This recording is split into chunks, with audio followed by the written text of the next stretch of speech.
me see if do I have a hotkey for muting myself now that I've Whoa, started a recording. hot key. Whoa, that's that key? Oh my god. It's a pretty hot key. It's pretty hot. Low-key fell off. Oh, oh. Okay. Okay. Hang on. I'm Bless changing you. myself back to Dork Vader here. Oh yeah, can we have... Wait, you're gonna hear tippy-tappies. I need to have a silly... It's all right. silly I've name. started the recording, but we have not started yet. I'll count us in. Oh shit, what should my name be? Dork Vader, Lord of the Sith. It's pretty good. Oh, I know what it can do.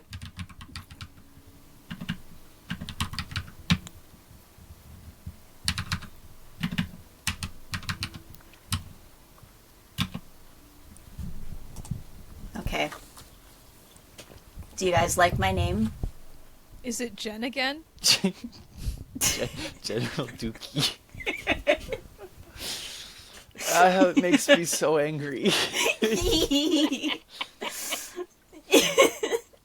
Oh, okay. All right.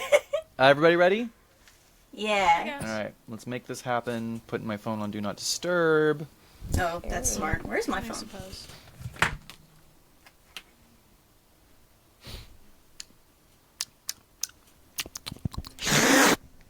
Yeah. Ew. Is Ew. that, before you say something, think. Yeah. Is it thoughtful? Is it helpful? Is it interesting? Is it necessary? Is it kind? I have a button that says Mark. I'm not really sure what that's for. Mark. Theoretically, he didn't really say something. He just kind of made an awful sound. Before you make a noise, think. Okay. Are you guys ready? I guess. No. All right. 5, 4, 3, 2. Welcome to On with the Motley, the show where we take a friend of ours who is not familiar with the subject. Oh, wow. This is This is going so really well. sad. Doing I really think- great. Let's hit that one again, shall we? This is really...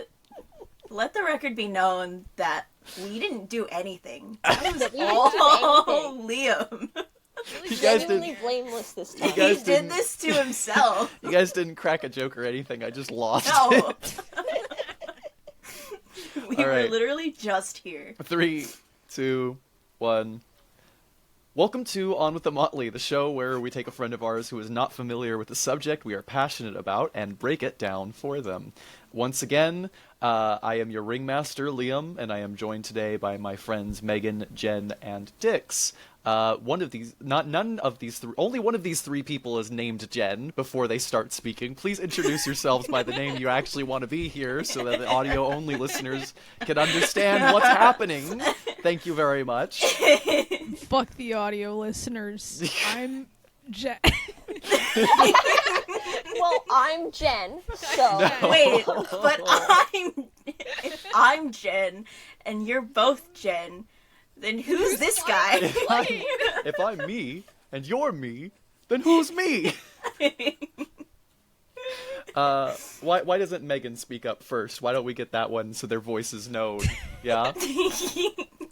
I guess. This is Megan Jen speaking. Hi, Megan Jen. Hi, Megan. Hi, Jen. Megan Jen. Thank you. You're welcome. Jen. Do you want to say? That's me. Yeah, it's you. I'm Jen, also known as General Dookie. And this is subtle foreshadowing for later. And predicts, Jen, how are you doing? I'm doing pretty good. Wonderful. Back to you, Jen. So, Which one? a little bit of housekeeping before we get started here. Now, we had a pretty long hiatus between our last episode, not for a lack of trying. We did record the entirety of a quite long and quite interesting deep dive on Ancient Mariner's Rhyme and some of its musical adaptations over the years. But unfortunately, the audio was so borked from that episode, and we were so worried that the Taylor Swift fans would come and murder us in our sleeps. Yeah.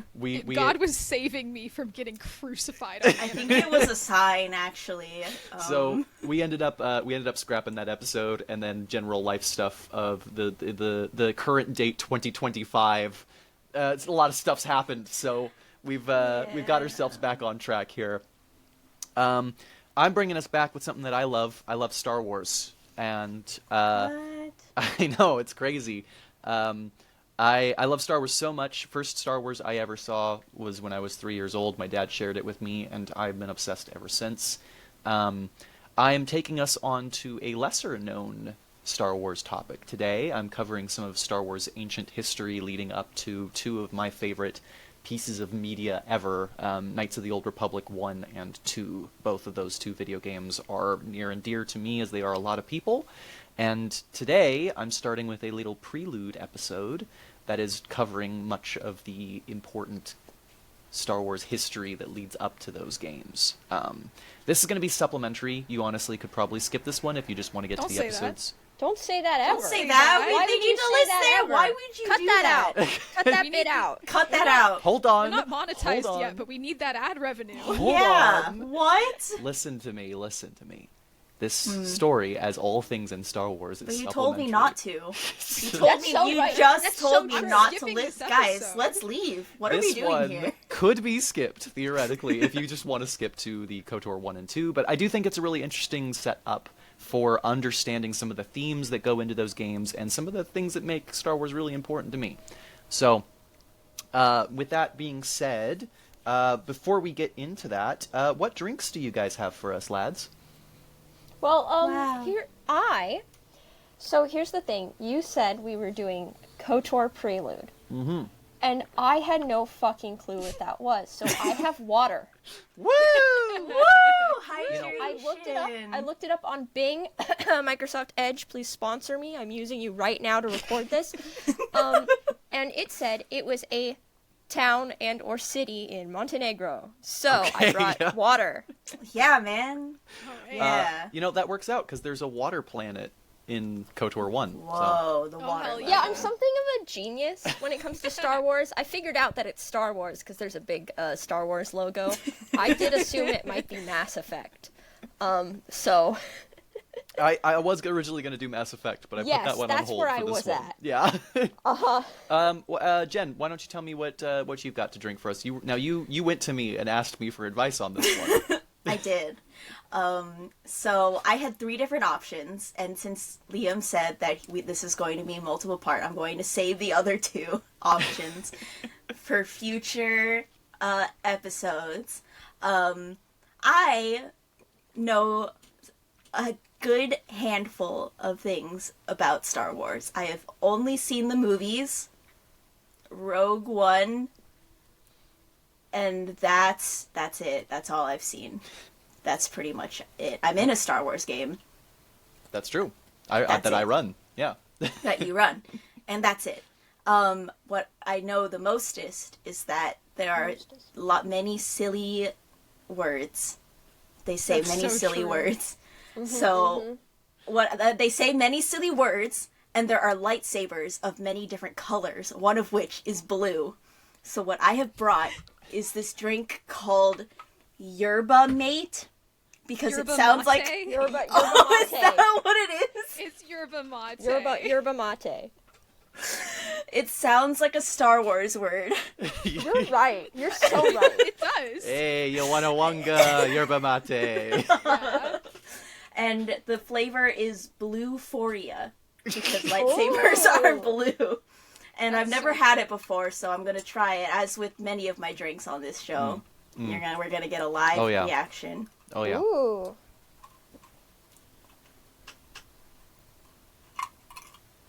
It tastes like watered down blue raspberry. Okay. You're not really feeling the Foria part of the blue. No, No. no, I'm feeling blue.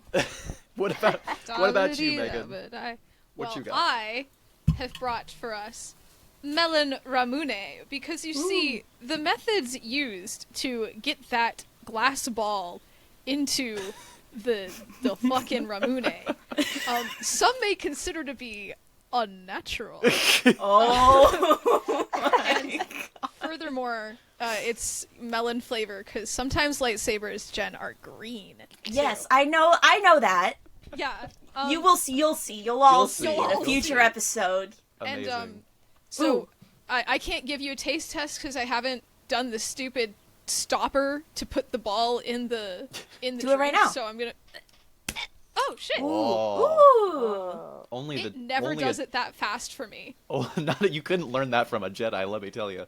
I couldn't learn Whoa. that from a Jedi. Okay, I guess we will Even have a the taste bottle is very like Star Wars. They got some funky Yeah, it's a good. I told glasses. I told Megan when Megan asked me like, "Hey, what should I bring for the thing?" I told Megan I was like, "Bring anything in a weird shaped glass, and you're good." Well- What's the verdict? The verdict: dog shit as ever. I hate Ramune actually. I like the original flavor. I've never had the other flavors. I like the original flavor Ramune. I've never had the original flavor. Maybe that's my problem. Maybe on- it's basically Fun Sprite. onto my drink here. So I have had a very busy week, so I did not have time to mix a drink as I have the last couple times. But I did get some cran grape juice, which kind of looks like wine and has a little bit of a sour kick to it. And I've put it in a licensed Star Wars Sith goblet, which is going to end up being really valuable to this. No one except for the people that are here physically with me on digital can see it. Yeah, physically in the room with you. Yes, on Jen, Zoom. you were raising your hand. Did you decide to do a red one because there are red lightsabers? Whoa. Wow. Star So- Wars expert over here. Anyway, I got this cup Watch at Galaxy's Edge. It's very nice, and it looks very cool. And it's red, like the red lightsaber. Like the red Like the red lightsaber. lightsaber. Now, Actually, this is my podcast now. I'm gonna talk Yeah. to you guys about Star Wars. Now- And colored Tell us about lightsaber. Star Wars. Before- I would like to note that my water is in an orange mug. And there are orange orange lightsabers. And there are Holy orange shit, guys. lightsabers. What are Yeah, we even man. doing here? We already know everything we need to know about Star speaking Wars. of which, before we go ahead and move on to the main part of the main body, I'm gonna say one more thing too. This is going to take a little bit of a different format than our past episodes have. I'm going to do a little bit more of a narrative approach to it, but that should still leave plenty of room for goofs and laughs. And now Megan is raising their hand before I have an opportunity to say the actual thing I needed to say. What? Fine, you got? what do you need to say? Finish. I was just going to ask you guys, what do you know? What's your general knowledge about Star Wars, as I do with all of these? But Oh, I go ahead and already- ask I your messed question up. first. Well, I see in the script Mm-hmm. that you're kind of like, it's kind of more of a narrative approach. Yeah. My God. Can I come up with a Padawan OC? Yes, actually. Oh my god. That's actually perfect. I What? would love for you to do that. What? Okay. I'm What? What? Padawan Megan. May apostrophe Gin May apostrophe GINN is Oh, my that's Star Wars adorable. OC. That's Okay. adorable. Well, welcome to the Academy, young apprentice. I'm very happy to have you here. Can, Yippee. With can that, I still be General Dookie? you can do Yeah. whatever you want. I'm not a cop. So let's start with I think Megan has just outed herself a little bit as having some prior Star Wars knowledge here. Star Wars knower. What's your relationship with Star Cringe. Wars? What do you know? Okay, well, once upon a time when I was very small, my father showed me the original trilogy. And I loved the Ewoks so much. And then he showed me the prequel movies, and I liked Jar Jar Binks a little bit too much. And so he banned the prequels from our home. So I'm very recently aware of what in the world is happening in the prequels. I'm an adult now. I can watch whatever I want. You can watch Jar Jar on loop if you want. I don't want Yeah. to anymore. I'm an adult Oh. now, and I understand what his problem was.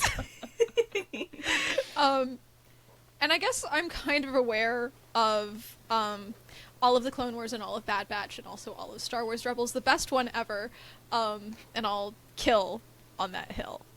All right. I'm not even dying. You're not dying. Kill You're on it. killing. You're Yeah. killing. I gotta watch Padawan Megan for falling to the dark side. Obviously. Padawan Megan is going to force lightning someone in the middle of this episode. I can't wait. What about you, Jen? What's your history with Star Wars? You mentioned that you've seen the movies. I've seen the Rogue movies One. and Rogue One. I've been meaning to watch Andor, and I just have not gotten around to it. I remember when Force Awakens came out, and I liked it, and I was like, wow, this is like really cool that we get to live through, like, this is kind of historical because this has been a while. And then the other two movies came out, and I was like, okay. Less But I good. still like it. I still like Star Wars. I like it. I've always wanted to explore, like, the rest of the lore stuff, but it's kind of hard because there's a lot and they're kind of everywhere. Yeah. So I just haven't. It's a bit of a beast. And doubly because there's two versions of it. Yeah. And Disney and not the ones that Disney said, Legends, yeah. We'll Yeah. get into a little bit later on. I will talk about some of the history of the stories that we're going to be talking about because they were written at a different time, and there's going to be a little bit of me criticizing, not from like a place of it needs to be better, but a place of Star Wars was just in a different place. Yes, Jen.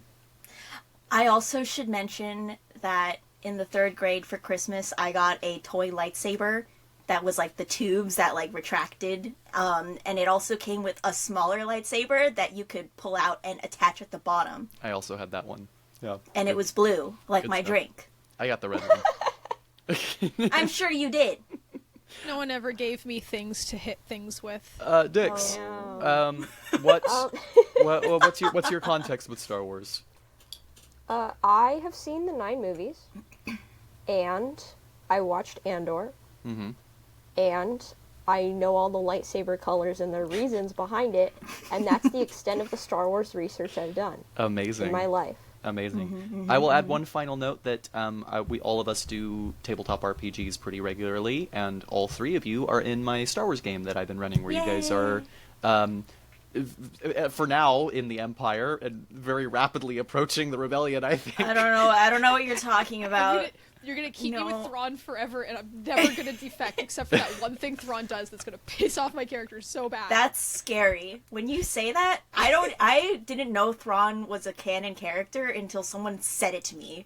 Oh, yeah, I've read all Yeah, same. all 6 of the novels. The Yeah, I canon didn't know novels. that. The canon novels, not the Legends novels. To All me, right. he's just a silly blue guy. With that, Blue. Oh, Also, Oh, this is yes. important. Lightsaber. yes. I hate Yoda. I need to just in case there's not an opportunity for me to say it later, I hate him. There will not. All right, you may there will not be continue. a great opportunity for you. I had a feeling, but I needed the world to know. I have good news and bad news for you. Good news is Yoda does not make any appearances in any of the things that I'm going to be talking about today or in the next 2 episodes. Thank the Force. However, they do have a different guy of Yoda species who's voice acted by the guy who plays Yoda and acts like Yoda at one point. So, That's fine. okay, great, we're Because groovy. that's not Yoda. His soul is pure.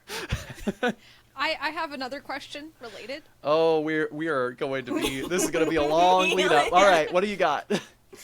What's the hut situation? I actually can answer that. But I'm not going to because it doesn't have any bearing on anything here. We'll save that for when we're later on. Just keep that in the back of Man. your mind and ask it every time you have an opportunity. Okay, I will. Huts. Don't tell me to do that. Now, let me take you guys back here. For over 1,000 generations, the Jedi Knights were the guardians of peace and justice in the Old Republic, before the Dark Times, before the Empire. That's a quote from Obi-Wan Kenobi in A New Hope. At the time, it was a relatively throwaway line building up the world that George Lucas had created for his big space opera epic. But I think that quote ended up doing so much for the franchise when you take that idea and turn it into its own narrative. What does Star Wars mean to you? For decades, it's been a cultural landmark, but beyond its virtue in the entertainment and commercial appeal lives a world. A world that, for better or for worse, people fall in love with. You will be told many things about the Jedi, about the Sith, about Luke Skywalker and the Republic and the Empire and the forces of light and darkness. But what value lies in the words of others? What strength comes from without? Let me instead, my young Padawans, avoid the trappings of the past. Let me, instead of teaching a lesson, start where all things begin and all things end. Let me start by telling you a story. It begins a long time ago in a galaxy far, far away. Whoa. Like how far though? How long ago? And A where? long time ago, and far, far away. You know. Oh, okay. You know? Do you know the kingdom, kingdom of far, far away?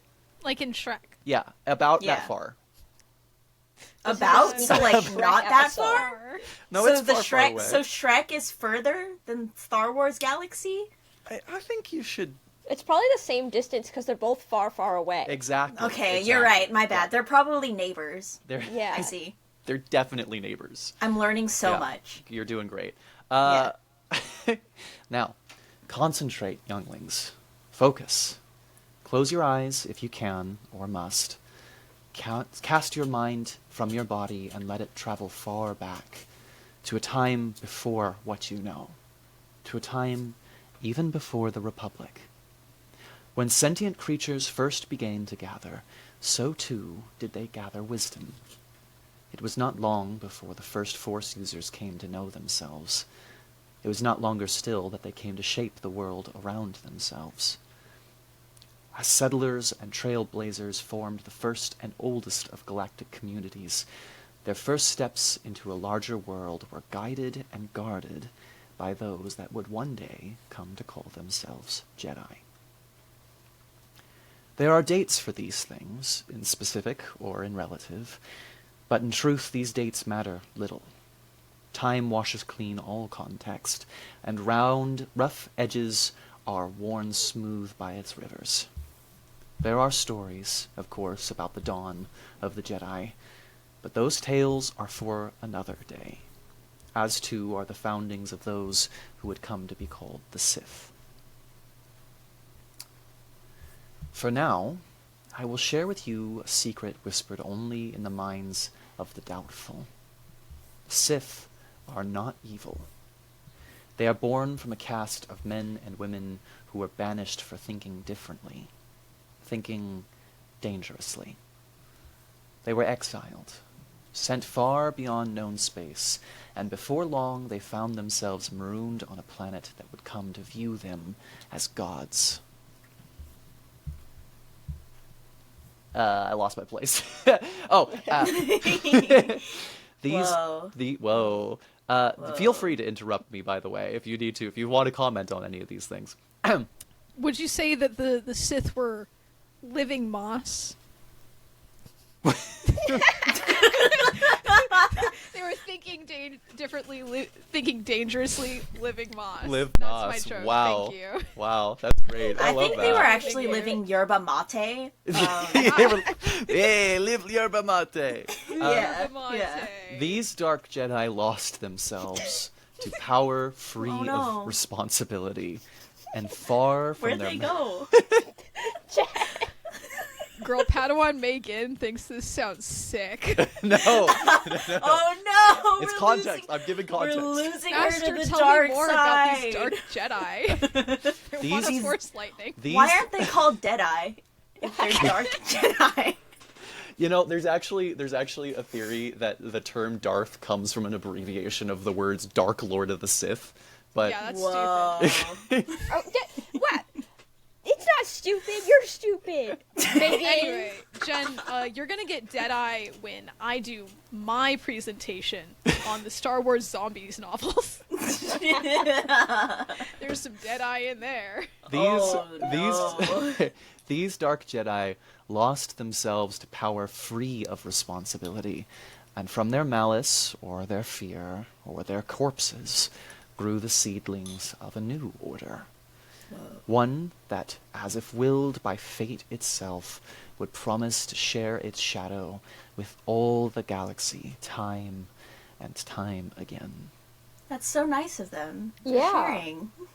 This order would become what you call Sith.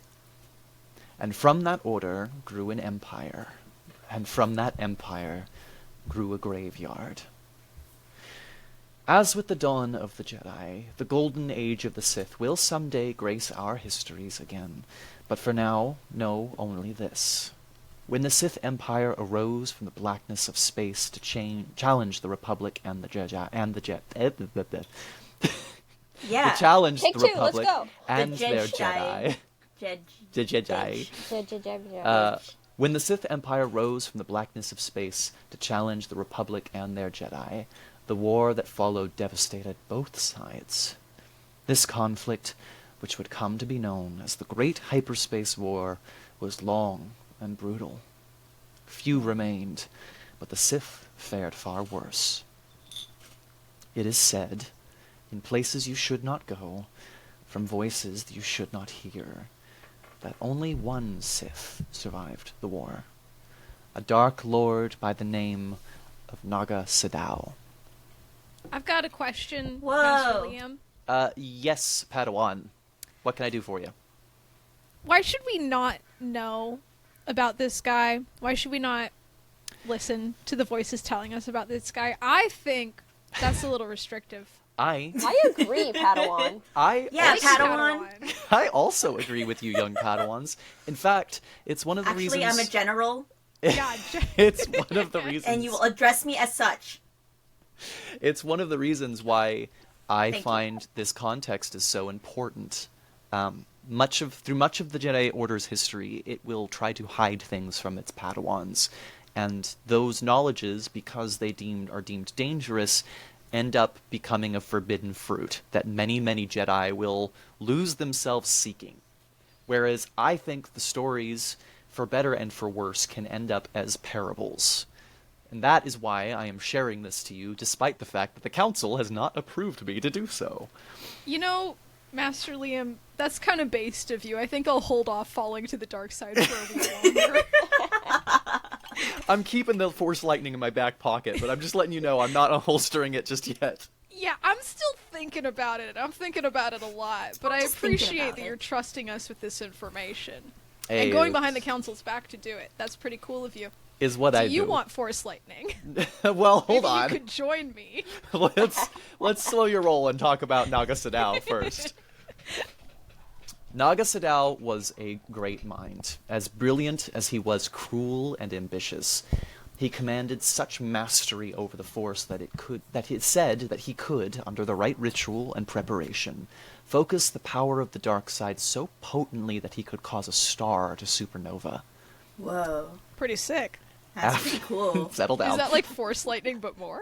I think we're back on the dark side. I think I we've think I'm gone. I back think on the we're dark back in, side. baby. No, don't do that. Yeah, I think your teachings are gonna backfire here. I think there's a reason the council told you not to tell us this. Let's get to the end of Naga Sadow's story before we really sell it on that one. After the war, Naga Sadow fled into the unknown space, his empire in tatters. He settled, eventually, on Yavin 4, and spent decades building great temples to himself and his tarnished glory. Naga was the last of the Sith, but he was unwilling, or too cowardly, to leave hiding to bring about an apprentice. Feels biased. Instead, using Sith magics and dark science, he left himself in suspended animation for 600 years. It came to pass that the Sith fell into legend, and a one-time crisis with no epilogue. That is, until what must always happen, happened once again. Now, I've got some art of Naga Sadow up here. Would somebody like to Yippee! describe the man himself Me, for our audio-only listeners? me. Do it. Also, Megan has a question. Oh, what's your question, Megan? I think I may have lost my question. You're looking at that No. man's face tendrils, and you're just like, oof. Those No, are I tendrils? Those are tendrils, man. Hold on, I gotta Oh, yeah, no. zoom in. What the hell is that? I recognized Yavin 4. Yeah, you do. It Yeah. will not in this story. I mean, it'll come back up in this story, but later on, I will eventually cover what ended up happening to Exar-Kun past what I talk about here. But Yavin 4 is the site in legends and canon of the rebel base that assaulted the Death Star, and Ooh. There we go. it is also Oh. it's also the place where Anakin Skywalker had his first duel with Asajj Ventress in Legends. It's very great. Ooh. It's in the 2D Clone Wars cartoon. And on top of that, in Legends, it is also the site of Luke Skywalker's first Jedi Academy. Oh, Wow, this place is like Fancy. bussin'. Oh yeah, yeah. A lot of shit. It's got a strong emotional context with him. Also, as we're gonna find out, absolutely fucked with the dark side. Just so Oh. fucking smattered Let's in go. dark side energy. It's really bad. Why are we here? Don't worry about it. Don't worry about it. Okay, I don't. Okay, I'm All right. gonna tell you guys what this guy looks like. What's he looking like? Kind of cool, but also kind of scary. He's a big red dude with now I am seeing long tentacle things kind of dripping out of his cheekbones And a goatee. and a goatee, which is crazy. How do you like his hat? It's fine. It's very it's more of a cowl, really. Yeah. It's very it's kind of cylinder shaped. If you saw this man and he was like, bow before me or I'll kill you, would you bow before him? Well, yes, Yeah. because I do think he would kill me. He's Yeah. dressed in some black robes, got this black and gold aesthetic. There's a huge red gem on his belly button. Yeah, that's And true. he has Steven spikes. Universe? Yeah, and he's got spikes coming out only on his right pauldron, and that's it. I don't know where the other ones went. We gotta contact HR about that. What a handsome fella. Yeah, he's very intense. Ooh. Whoa, Let me spikes. tell you another tale. It is one that you Okay. have heard before, and it is one that you will hear again. There once was a young man named Frieden Nad. Free them, Nad. Freedom So true. ads. You're welcome. Yes. Yes. We can't avoid talking about balls in a single one of these episodes, can No. we? Padawan speaks the truth. Yeah. You're silencing me. Just because I want to free them Nads. Just because I want to free them, Nads. Yeah. There once was a young man named Frieden Nad. From a young age... Stop, David. From a young age, all Frieden wanted out of life was to be a Jedi. He wanted them, Nads. He wanted to Ah. free them, He even. wanted to free them.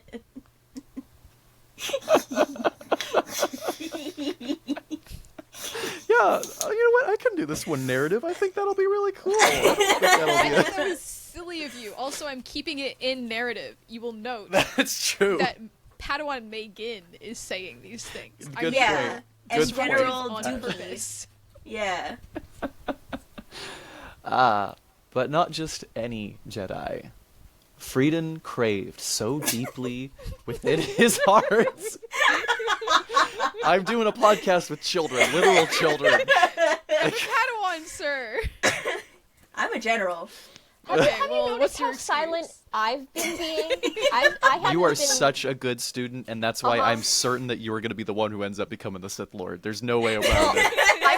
I was indeed about to say, have you noticed how polite and silent I've been? Does that mean I can join the dark side? From a young age, all Frieden wanted out of life was to be a Jedi. But not just any Jedi. Frieden craved so deeply in his heart to be the best Jedi, to be the greatest champion of the Order had ever seen, to be a name that would never be forgotten. He excelled at his training, thrived among his peers, if you could even call them that. In a short time, Frieden had surpassed all Frieden had all but surpassed his masters, and all knew it was only a matter of time before he rose to claim his dreams, rose high above all others. But the Jedi saw more in this young man's heart. That ambition that drove him to excel could also serve to destroy him. Pussies.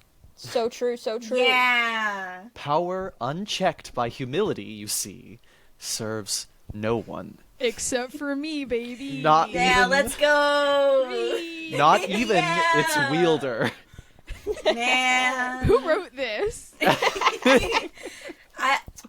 Master, this seems very heavily biased. Relax. I don't know. This does not feel like a neutral source. Relax.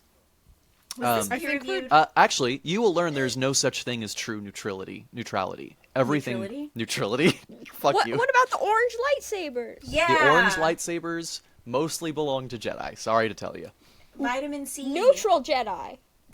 Not really. No. Yeah. There's no such thing as a neutral. Wow. I believe both in canon Whoa. and legends, there's only one person who is like definitively depicted as having an orange lightsaber, and they are very much a Jedi. So Man. yeah, Disgusting. she's a nice lady who dies at some point during our story. I'll point out when it happens. Oh Man. no. You know what? I might even go on a tangent on it. We'll see how we're doing on time. Power unchecked by humility serves no one, not even its wielder. Boo. And so the Jedi tested him. When all other Padawans of or around his age graduated, students far less skilled, far less powerful, far less intelligent, Frieden was kept a student. Time and time again, he was passed over for what he had fought to earn. When he would confront his masters, they would refuse him answer and bide him patience. When he asked what more he could do, what he could change, how he could be better for them, he was greeted only with silence. So, Master, Yes. I'm noticing something here, and I think I kind of know where this is going. Perhaps.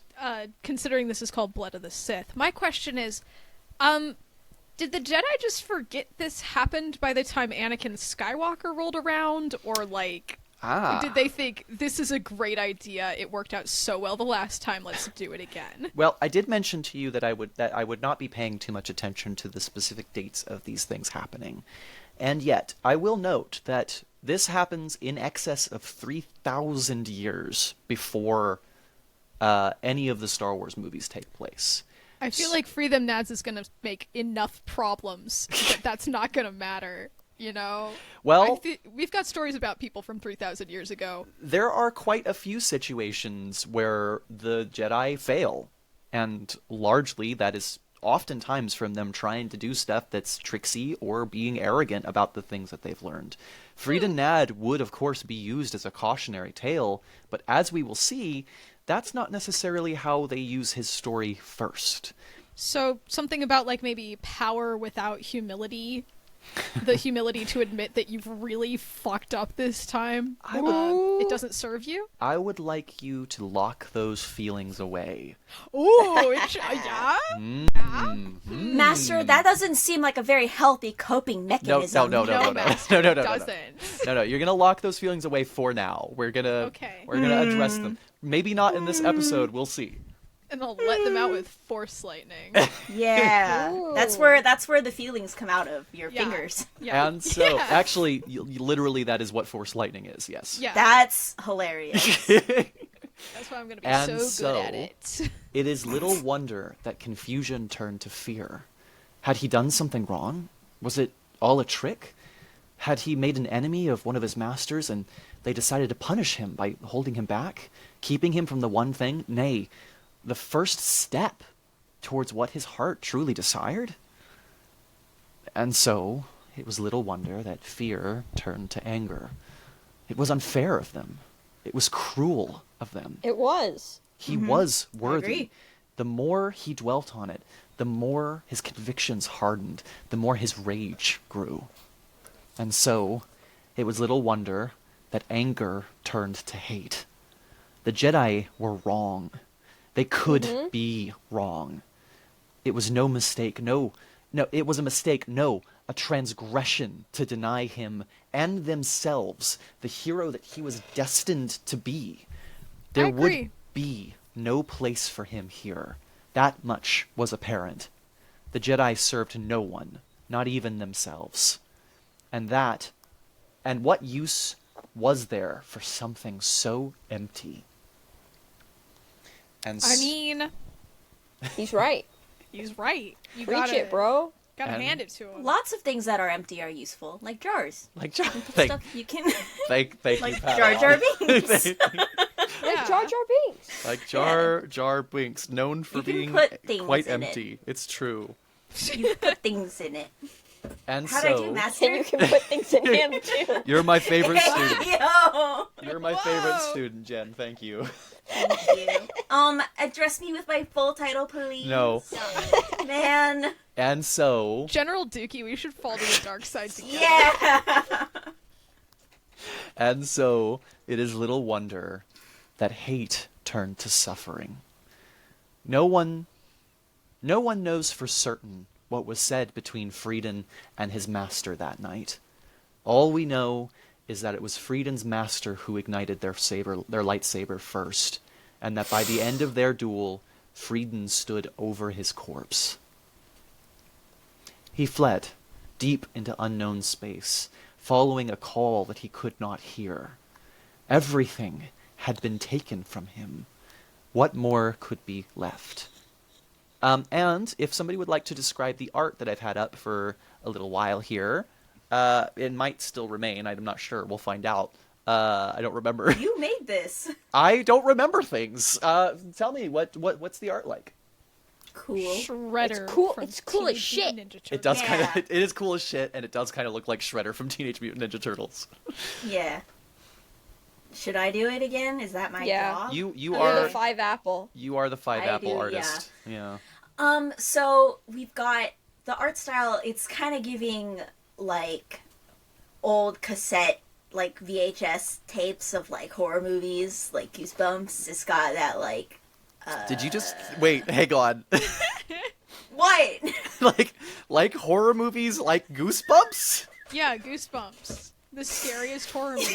That is- I'm Okay, trying. they didn't say scary horror movie. They just said horror movie. You can still Yeah. file Goosebumps under horror. I'm talking about the art It's got a style. monster in it. I'm talking about the art style, okay? Yeah. It looks like it could be on a VHS tape, a Goosebumps VHS tape. It's got that kind of old, like, oil colored pastel, pencil vibe. colored pencil Yeah. art style, yeah.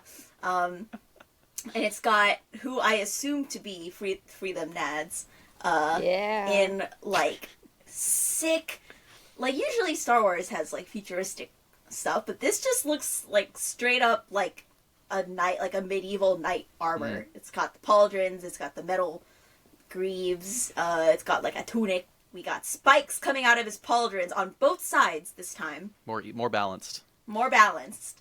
And a cape. He's holding a green lightsaber, which is the same color as Megan's drink. Yeah, it's true. Whoa. And there's like banners in the back that says It honestly looks Nards. They look a little they look a little AI generated, even though I know for a fact this They're art is not. from the 90s. Where all of them consistently say "nad" at the top, but the bottom word is all just utter Different. nonsense God. scribbles. Maybe they just mean different things, like Nards cool, Nards right. Uh-huh. You know. Yeah. So we got that, and it I guess Freedom Nards is leading like some sort of insurrection or movement Actually, of this sorts. art is from a comic called the Frieden Nad Uprising. So Whoa. we will not actually be covering basically any of the events from that. Aw. But Am I crazy Fucked up. yes, in noticing that? Thank you, General Dookie. There's a bunch of like red lines that look sort of like his lightsaber, but they're red. Am I crazy? I- thought those were just the poles. I think you might be crazy, but that's actually that is an excellent detail to make out there. I think that's pretty cool. I think I'm a genius. The reason why I Yeah. used I this, agree. the reason why I used this art specifically is because there isn't actually a lot of art of Frida Nad, and most of it is not very good. This is by far the hardest image that exists of the man. So, Yeah. all right. Yeah. Oop, there we go. Whoa. Is this Frida Nad again? This is Frida Nad again. Why don't Jedi dress like this anymore? This is sick as hell. It makes them too prideful. I have Man. I have bad news for you. This is no longer a Jedi. Well, why don't the Sith dress like this? This is sick as hell. Why don't you The describe? Sith do dress sick as hell. Why don't we Well, take they don't care dress of? like this. Why don't we take care of? By the way, Darth Vader does dress like this, kind of. Why don't you Not really. describe the man here since we've already on it? We've got a dude. He's standing. Okay, There's great. notably no drop shadow, so I can only assume it's exactly 12 noon. He's Maybe it's cloudy. Maybe it's a cloudy day. maybe.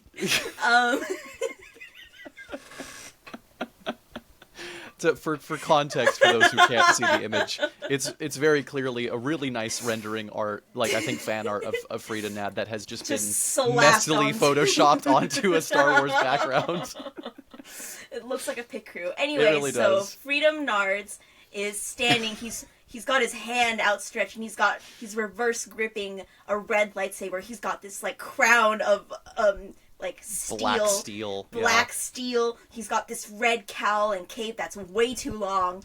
It's like onto almost the like a floor. burgundy too. It's not just like a red. It's like a Yeah. dark brownish red. Yeah, and he's wearing again what seems to be more like a traditional suit of armor. He's got the side pauldron, the knee guard thingies, and that fucking red gem in the middle of his chest. What's the deal with that? Oh, he has a gun too. Nothing. They just like red gems. Oh, Yeah. Oh my god, he does have a gun. Yeah. What's he doing Yeah. with a gun? I don't looks know. very angry, and I don't know the logic in how he is holding this lightsaber, but he looks like he's going, "No, I'm Radio Rebel." You're so right. He looks a little like he's about to like stab someone With a But kitchen it's knife. so- alleyway with a kitchen knife. Yeah. But like a really long kitchen. It's A like real- a normal size. It's a normal sized lightsaber. It looks sick as hell. It's really cool. He looks very angry. Yes. Frieden found his answers. He Whoa. found them in Naga Sadao. Oh my god. Are they Oh my like God. lovers? Once awake, maybe, who knows?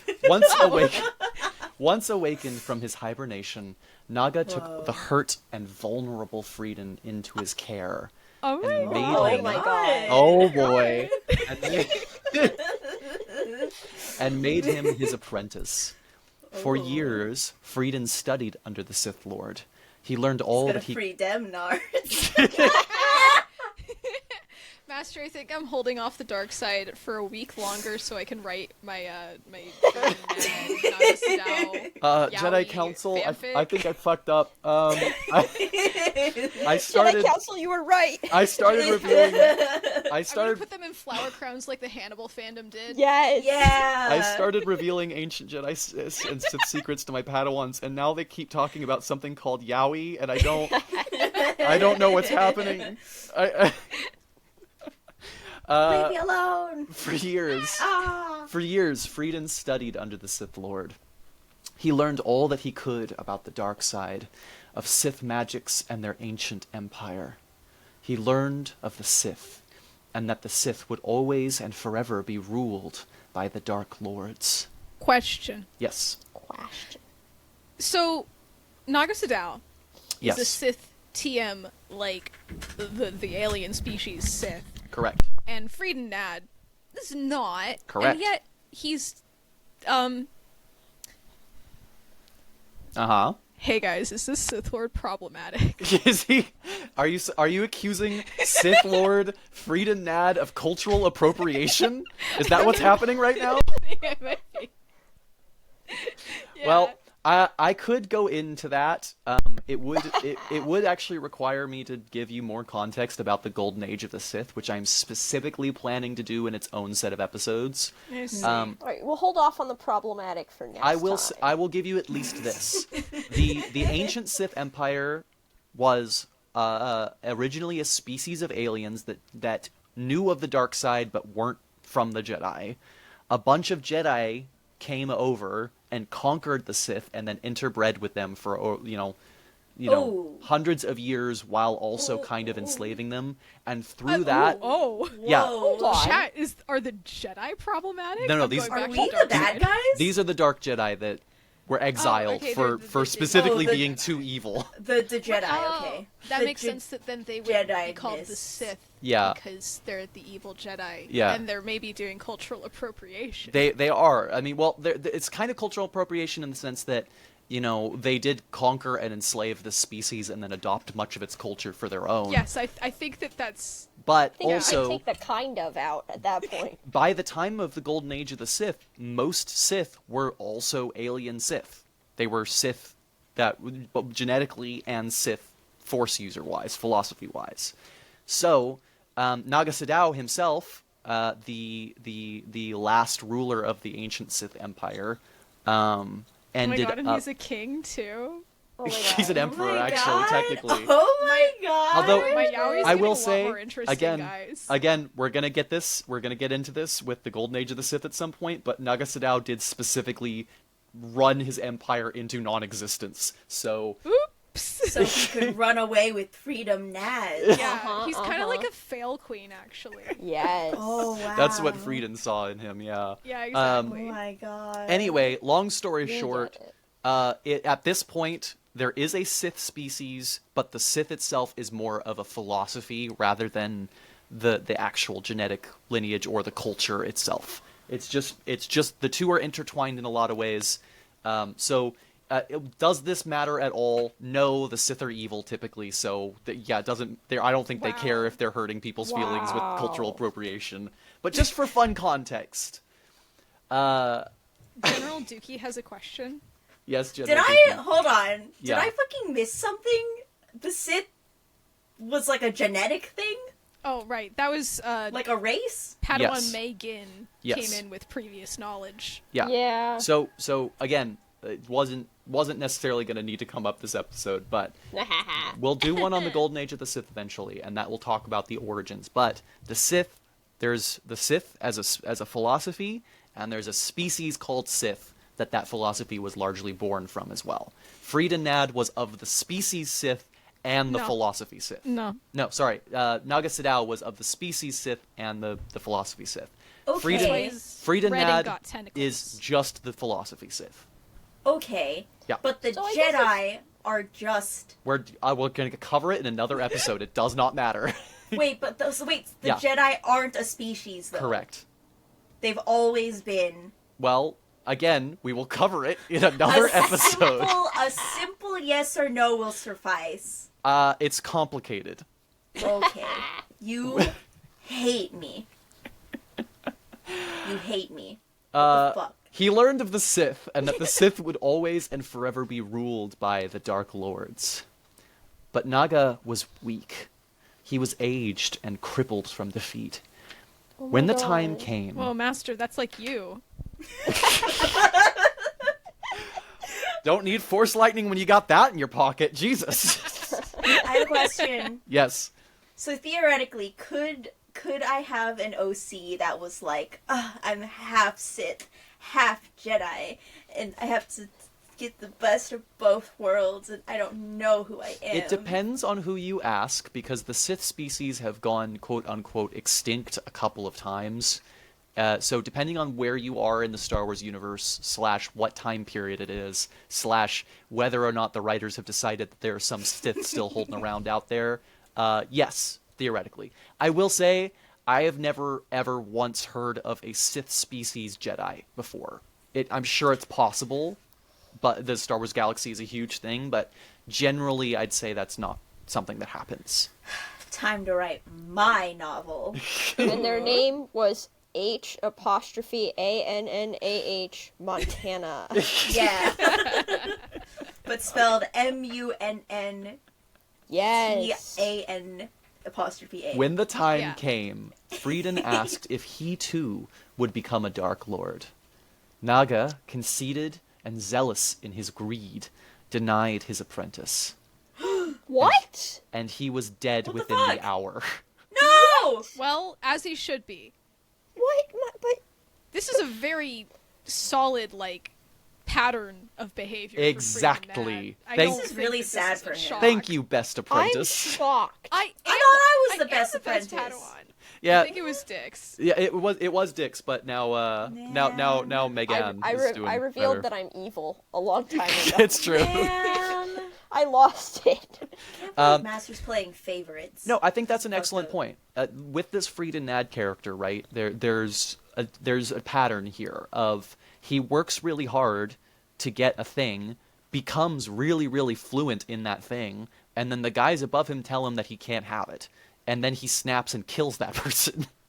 I think I we mean, should have more of that as- energy, like in real life. Yeah, Yeah. honestly. And Yeah. furthermore, I think it's really compelling how he even killed his lover. Yeah, I'm back on board again. Yeah, back on we're back board. in. We're back in. It's toxic yaoi now. It Yeah. was always I'm toxic because they even were more Sith in. Lords, but yeah. Frieden would one day become a king by his own hand, conquering the system of Onderon and its moon Duxan, and ruling over its people with an iron fist. The people waited for the Jedi to come, to save them from this tyrant. But the Jedi never came. What? For more than a century they waited. Some say the Jedi never came. Others say that by the time the Jedi dispatched a team to free the system, Nad was so ancient that he fell before the Jedi even ignited their lightsabers. Man. Uh... Whoa, this graphic is so cool. a golden Whoa. square. Whoa. Do you want me to describe it, Liam? For the audio only listeners? Hold on, I need to check something. It's kind of a taupe color. I wonder... Yeah. Oh like a- god, oh I fucked up. Like a dookie gold brown. I got some great news for you guys. Blank. I didn't get Square. any art for this section. Oh. Ah, well, That's okay, it's only like 12 slides. 12 slides! Wow. This is Oh, going to be really great. great for the video listeners. Yeah, great. Alright, you know what? These things happen, right? These things happen. Nuh-uh. Just Not know usually. that How if I were to use unprofessional. art here, it would be really cool. Or maybe I will add it in post. We will see. I bet if we were Sith, you wouldn't have forgotten. Yeah. It's a good point. Yeah. Freedom's... Yeah. This is why the Sith kill people for failure, right? It won't happen again. Yeah. The Jedi are soft. Freedom's story does not yet end, however. We come to a close on our prelude. The story is set, the Force is many things, Padawans. But above all things, I believe it to be consequence. I could have started the story right here. Many start it even later. But I feel to truly understand involves more than simply seeing what lays before oneself. It's all about seeing the threads that connect to it. To reach out and touch the furthest stars. To reach out and touch the furthest stars and the smallest ripples in the simplest ponds. Fate begets fate begets fate. Centuries would pass. The Sith remained forgotten. And then, a man named Exar-Kun was born. Whoa. Forgive me, my students, if this tale echoes another you've once heard. Exar-Kun was a prodigy of a Jedi. Strong, talented, and very powerful in the Force. As always, from the beginning, Exar craved nothing more than to be a great Jedi. Even as his peers fell further and further behind him, Exar pushed himself beyond his limits, time and time again. It was his drive to learn more that drove him to first discover that there were some stories the Jedi would not tell. When he discovered Jedi histories on the Sith, and on the once Jedi Freeden Nad, his masters rebuked him. It was not for him, they said. His tale had nothing to do with the Sith. After a duel with his master and 2 other apprentices, Exar felt himself called more and more to the dark side. His frustration made him powerful. He could feel the ease in which he could slip into his strength. Upon his promotion to Jedi Knight, he dedicated himself to a quest around the galaxy as an archaeologist, searching for ancient relics of long-dead civilizations. That was the lie, coded in truth to smooth its imbibement. It was not long before Exar found himself on Onderon, lurking his way into a dark tomb on Duxon, Onderon's moon. It called to him. It pulled him along and compelled his every step. As Exar stepped into the bowels of the castle, the bowels of that dark, writhing place, he found himself faced with the spirit of Freedom Nad. After triggering a trap, Exar was left crushed and pinned under mountains of rubble. He screamed for help, called for his master, for anyone to save him. Only Freedom could hear his cries. You know, there's a word for that. Yeah. Is it yaoi? It's called Kabashiri. Oh boy. Oh my. I won't elaborate. That's too dark side for me right now. Right now. right now. But just know, in like an episode or so, everyone's gonna have to learn about Kabashiri like I did. I see you're learning the dark arts, young one. Oh Jesus. Voltron Yowie. Oh no.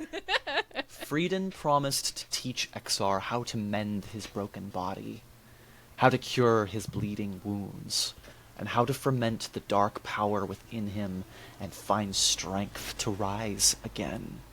So they kind of like tenderly bandaged his wounds and Oh stuff. my god. All right, I will remind you. Hurt/comfort. I will remind God, you. hurts and This is the comfort. ghost of Freedom Nad. He is Right. dead. He's got no hands to Yeah, touch. gay ghosts is like super popular right now. All right. It's true. It's true. Oh fuck. Anybody see Julie and the Phantoms? You may have my help, little Jedi. All you have to do, Freedom's voice echoed in Exar's mind, is accept it. I accept your terms. Damn you. I mean, I mean, Come, it fucking writes itself, man. literally, Liam wrote this all down for us. You cannot heal with the dark side. You can mend, certainly, but the process is not as it's meant to be. You cannot heal. Only force. It is said that the pain Exar suffered while forcing his bones to right in his bleeding, broken body sent ripples out to all living things sensitive to the Force. One such being was a man named Ulic-Qel. Whoa. Ulic was born to a Jedi dynasty. His mother was a great and famous Jedi, and she bore 2 sons. Ulic loved his little brother Kay dearly, and for all their lives the two were inseparable. Wow. Not long before Exar's fall, Ulic and Kay were sent to the Empress Teta system, where a dark side cult called the Krath had successfully taken control of the ruling family. Joining them was a young Jedi widow by the name of Naomi. I know it's Nomi, but I'm going to keep calling it Naomi, and I apologize Nomi. to anybody who gives a shit. Naomi's All 2 son. of you. Actually, I'm going to double it. I'm going to fuck it up twice because her name is Nomi Sunrider. I am going to continuously call her Naomi Sunstrider. It's a product of my dyslexia. Fuck you. Also, Whoa. Naomi Sunstrider is a better sounding name. I'm going to say it. Naomi Sunstrider. Whoa, we got Sunstriders and we got Skywalkers. What are And they doing up there? Star Killers, too. What are they doing up there? Damn. Get down here. I Joining think it's pretty them- clear what they're doing up there: killing, walking, and striding. Striding, yeah. They You're did. right. They put the verb in the word. You're right. My bad. Thank you, English major. Joining them was a young Jedi widow by the name of Naomi Sunstrider. Her and Ulic quickly became close. Very close. Ooh. Wow. After- Oh my god. After a brief and bloody conflict with the Krath, Ulic's master was killed in a Krath surprise attack. Going rogue in order to infiltrate and destroy the Krath from the inside, Kay and Naomi parted ways with Ulic, him promising to meet them again someday, no matter what. Aww. Aww. Such promises are impossible to command, and only just easier to keep. There have been many Jedi who believed that they could resist the pull of the dark, even as they pull themselves deeper and deeper into the shadows. Ulic-Qel was one of them. No. And in the end, after beginning an affair with Alima Keto, one of the Krath's leaders, and One killing... of the Krath's leaders? Hey, No, man. what the hey, whoa. Man. After Oh, beginning shit. an affair Man. with Alima Keto, one of the Krath's leaders, and killing her brother in vengeance for his master's death, Ulic was no longer the same. The Krath belonged to him now, Oh. and he was no longer a Jedi. Oh no. This guy lacks the sauce that the other ones had. I think it's the lack of yaoi. So Exar-Kun, Tasukete Kurasai. Meanwhile, Exar-Kun was growing tired of Frieden's spirit. No. The Sith Man. Lord was cruel and arrogant and believed himself to be beyond reprisal. He was wrong. Does Exar-Kun kill a ghost? Exar-Kun spent Okay. weeks perfecting his abilities, and when his annoyance reached his peak and he believed that Frieden had nothing more to offer him, Oh my that he God. could not just take for himself, Exar reached out with the Force and shattered Nad's spirit, destroying him completely. Let's go, dude. Shatter them nards. Go. He shattered the Nads so Yes. hard. Them nads. Yes. As Exar engaged in CBT, Ulic reconstructed the Krath into a weapon of his own design. Exar... as Ulic restructured the Krath into a weapon of its own design, Exar learned of this dark side cult far from his dominion. He was also far from the Jedi he once was. All that was not his was nothing more than an eventuality. And so, Exar-Kun came before Ulic-Qel and challenged him for rule of the Krath. Their duel was fierce, with both sides tapping so strongly into the dark side, into their hate and their fear and their cowardice and their bravery, that something long sleeping awoke. Before them, at the climax of their duel, appeared the ghost of Maga Ragnos. Come on, you guys. I didn't notice how I didn't laugh. I was so strong and brave. I laughed at Megan's face because she turned to look in the camera and was like, You know, when I was writing that, I put that word climax, and I was like, they could be weird about this. And I was like, no, they have no reason to. Be mature. Surely I could not have imagined the yaoi conversation would have enveloped so deeply. In Yeah, a you cave and killing each other. What else do you want us to think? it's Right? it's a metaphor, right? Yes, It's a come, metaphor. come to the power of man loves man. I mean, you did write that Exar-Kun came before, Oh, Like- brother. so I don't know, man. Before them, at the Named climax of their Spears. duel, appeared the ghost of Maga Ragnos. Maga? Oh my God. Magna Ragnos. Magna, okay. The greatest of Sith emperors. Both knelt before his great and terrible visage, and Magna saw in them the true successors to the Sith. They would have legitimacy as the new Sith. You know what Exar-Kun should do? Would be really funny right now? Yes. If he fucking blasted this ghost too. Yeah. We're going to take a little interlude here. I'm going to take a break from the narrative style approach because I want to talk about some history here, some real life history. Now, Wow. the Star Wars expanded universe more or less existed since the 70s. Between um, A New Hope and Empire Strikes Back, Marvel Comic published a couple of comic books that were technically in what you could call canon, but they weren't taken super seriously, and they also weren't really good. Um, Man. a lot of things happened in these little comics, and over the years, closer and closer to the 90s, Timothy Zahn came out Oh, with the I know that guy. yeah Who's he that? came. Timothy Zahn is a real life human writer. Um, Liam. he's a level My 20 powers of human writer. literary process, Timothy Zahn is a guy who is a real life person, just so you know. wow. Okay, He does have a thank Star you. Wars name, I'm just saying. Oh, Zahn okay. is a very... He ended up coming up with a trilogy of novels set 5 years after Return of the Jedi. They're largely known as the Thrawn trilogy, but they're technically Ooh, called I something know that different. Heir to the Empire, the second one in Last Command. The second one. That's my favorite. From there, kind of spiraled a pretty big boom in terms of revitalizing what we now know as the Star Wars expanded universe of Legends Day. Back in those times, there was a comic book that started coming out called Tales of the Jedi. And Tales of the Jedi covered much of what we just talked about. And will continue to talk about. However, I am going to note, I just heard a spaceship. Who's playing Star Wars ambience? I mean, I am, but you shouldn't be able to hear it. And yet, did a spaceship just fly over?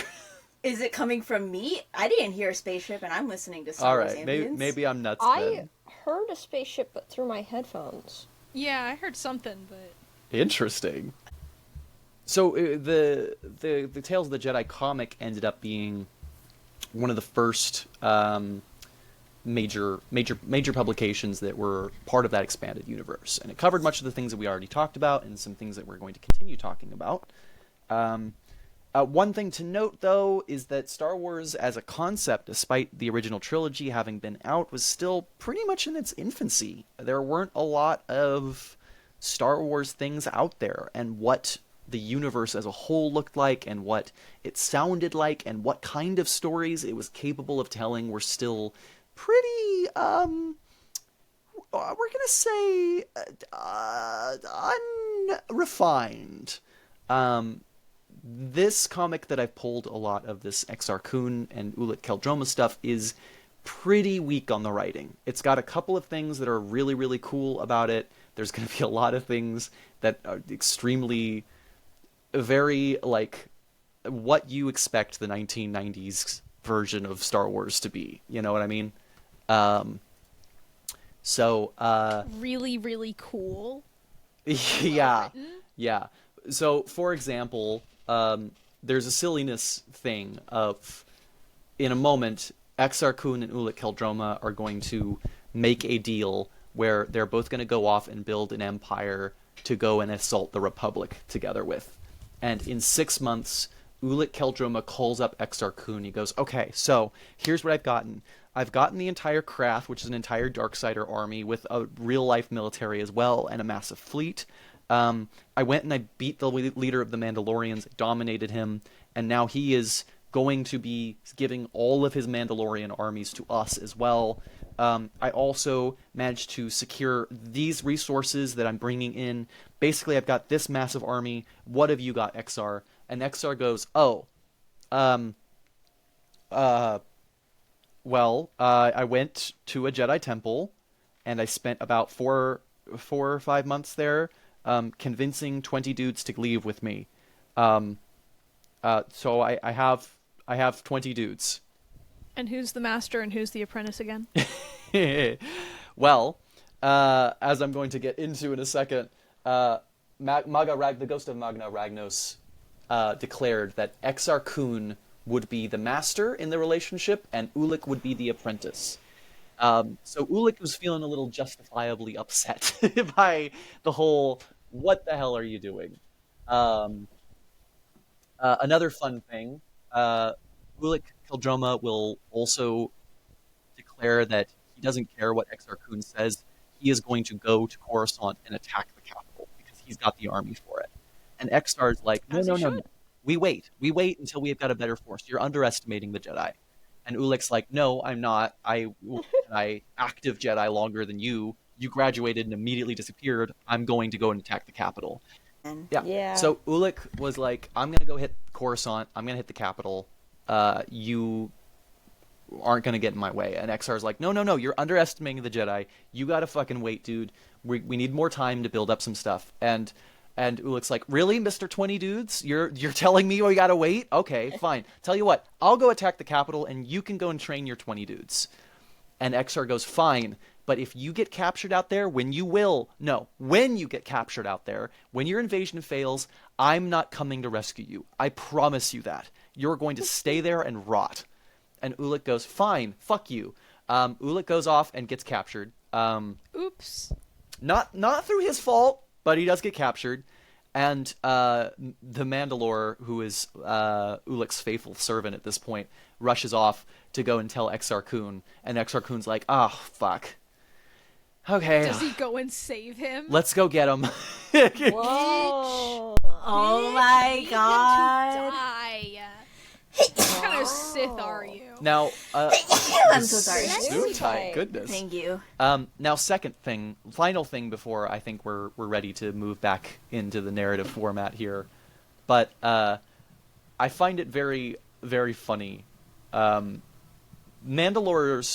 Mandalorian people, which are the people, for those of you who are super ignorant about Star Wars, Boba Fett and Jango Fett from the Star Wars movies are Mandalorians. They're at least from They're the like Mandalorian culture. Bounty hunter guys from a culture that's super like, whoa, battle is life. They're a warrior culture, much like Klingons from Star Trek, or Yeah. Yes, I'm sure if people don't know what I definitely Mandalorians are, know. they'll know about Hey, Klingons. I'm so on Klingon. I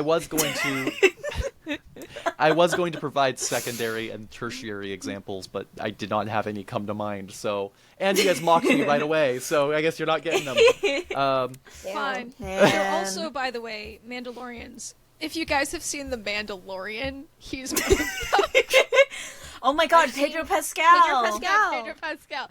See, Liam, And I you know should what. know Maybe this. Well, I I should haven't be seen The master. Mandalorian, but I've seen Pedro Pascal in other movies. Baby, Okay, so if you've seen Pedro Baby Yoda's the Pascal Mandalorian. and Baby Yoda, I haven't seen Baby Yoda.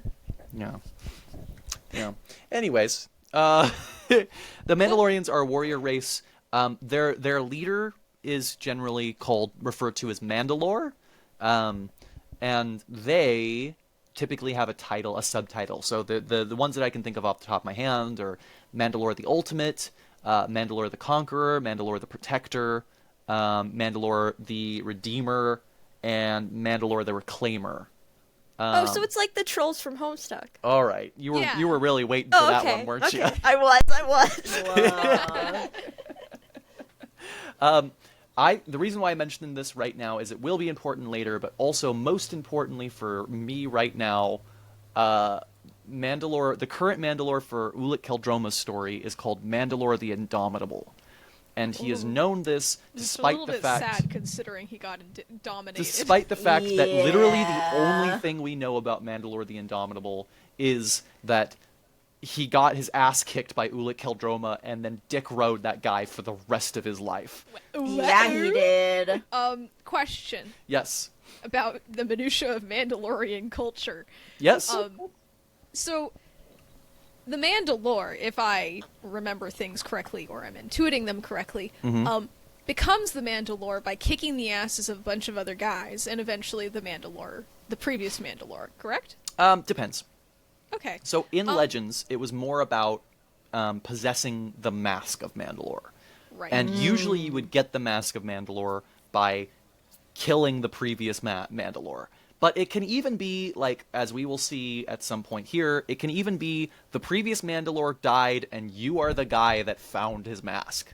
Dang. It's definitely a little bit more loosey-goosey than it has been depicted in canon with the Darksaber. They're more or less the same concept between the mask and the Darksaber, with a little bit of, like, wibbly-wobbliness. The general vibe is having it does not immediately make you king. but it gives you the strongest claim to being king, and that, if it's combined with a strong personality and a strong charismatic and a strong like a well-skilled fighter as well, not only can you have the mask, but you can keep it long enough to do great things. And once you start doing great things, Mandalorians will want to follow you. So, it's a really interesting thing where it's like having it does not technically just makes you king. However, you also got to be good enough to hold on to it. You know what I mean? Mm-hmm, Okay, so then my further question, which is a little bit complicated by your answer, but not by much. Why Ulic no be Mandalore? That is a good question. Oh. Yippee! For one, Wow. You've staved off my fall to the dark side for another week. For one, at Oh, this only a point in the week. Mandalorian, in this point in the Mandalorian philosophy, other cultures were not assimilated into the Mandalorians. The Got it. Mandalorians So you just can't be the Mandalore if you're not Mandalorian. potentially. The other element of it is that the writing is weak, and Ulic-Qel okay. just kicked his ass, and then the Mandalore swore undying loyalty to him, rather than that guy just becoming the Mandalore. You know? I think that Ulic didn't have time. He just straight up did not want to be the king of the Mandalorians because he's king of 3 other guys right now. Yeah. So you get to. It's called delegation. He's very good at it. When Yeah. I'm a Sith Lord, I He will was- also be good at delegation. He was really not that interested in taking the mask part of it. He's like, yeah. Anyway, The mask looks dumb as shit. I've got my own. actually, the It's mask cooler. does look sick as hell. You won't see Not any to art Ulic. of it now because I've forgotten to put art in. But when we get to the Mandalorian Wars in the next episode and talk about Mandalore the Ultimate, there is so much art of Mandalore the Ultimate, and all of it looks so fucking sick. So, that is that. Interlude over. We are now going to return to the narrative. Okay. My rise to the darkness inches forward another day. You're thinking about like, I could kick Mandalorian ass. I could kick Mandalorian You ass. could, you could. I could. There are many reasons to find the call of the dark side attractive, young That's apprentice. true. Some crave the power it can give them. Ayo. Others fear what they may lose without its strength. But the often overlooked truth of the dark side is this. There are only 2 places that dark road can ever lead to. Death in fear or in hatred, or a deep, everlasting sorrow. Untrue. It can False. also lead to me being sick as Sick hell. as hell. Yeah. This is propaganda. How are we Yeah. supposed to trust a Jedi telling us this, huh? For Yeah. Ulic, it would be the latter. Well, Well, he was actually, weak. I'm going to provide you with some evidence. Consider Uh-huh. Naga Sadao, Uh-huh. Frida Nad. Mhm. Right. Freedom Nads, yeah. All I'm hearing is that these bitches were weak, but I'm different, and I'll be better. I think, but I'm sure for us it will be different. Darth Right, Vader, Yeah. different. And, nothing can go wrong. Darth Sidious, Darth Maul, Darth Tyrannus, Darth Maul doesn't count. Darth Plagueis. Darth Maul absolutely counts. Are you kidding me? No, he was hot. How could he have died sad? When he was Hot girls so don't die. For Ulic, it would be the latter. Which one's the latter? Now that we've gotten you off Deep, track. deep, everlasting sorrow. Okay. Oh, there okay. we go. Cringe of Yeah. him. Couldn't be me. In the wars close in the sorry, I forgot to mention too. The war that Ulic-Qel Droma and Exar-Kun would start with the Republic would go on to be called the Sith War. This will get very confusing later. Not to be confused with the Great Hyperspace War, which was between the Jedi and the Sith, or the Jedi Civil War, which was between the Jedi and the Sith, or the Dark Wars, which were between the Sith and the Sith and the Jedi and the Sith. Okay. Don't talk to me or my son ever again, I see. I'm Gee. seeing what you... Yeah. In the Jedi war's Wars, closing... Why do you get 3 Sith? In the war's closing days, the The Sith armies. Oh, there's also the Great Galactic War 1 and Whatever, 2, man. which were fought between the Jedi and the Sith, and the Jedi and the Sith. And then there's Okay. also the Okay. Galactic Cold War, which was fought between the Jedi and the Sith. Well, it's kind of not fought. But it's really. okay. It's a Ignore Cold all of War. those. This is the Sith War between two guys who are Sith and the Jedi. Okay. Yeah. Yeah, I wasn't Liam. confused, but then you told me all of these things, and now I'm confused. Yeah, then you started, like, saying words, and you lost me. In the war's Yeah. closing days, the Sith War, mind you, in the war's closing days... That one's the one with the Jedi and the Sith, not the one with the Sith and the Sith and the Jedi and the Jedi, correct? Correct. Okay, Yeah. okay. I'm Yeah. better than you guys. We fucking got it. In the Yeah. war's closing days, the Sith armies closed in on the planet Ossus, location of the Jedi's most sacred temple. Whoa. There, the surviving Jedi, led by Naomi Sunstrider and Kay Keldroma, made... Oh my god, hi Kay! Oh boy. Oh! It's That's his the brother. It's that's exciting. his little brother. Oh, the one that got that I'd have fell some art of him. He's- smooching. What? Huh? What? Well, What? And the smooching. No, he's Wasn't switching that- the lady. The lady, yeah. The Yeah. lady that he was smooching and his little brother. Yes. Yeah. Yeah. No.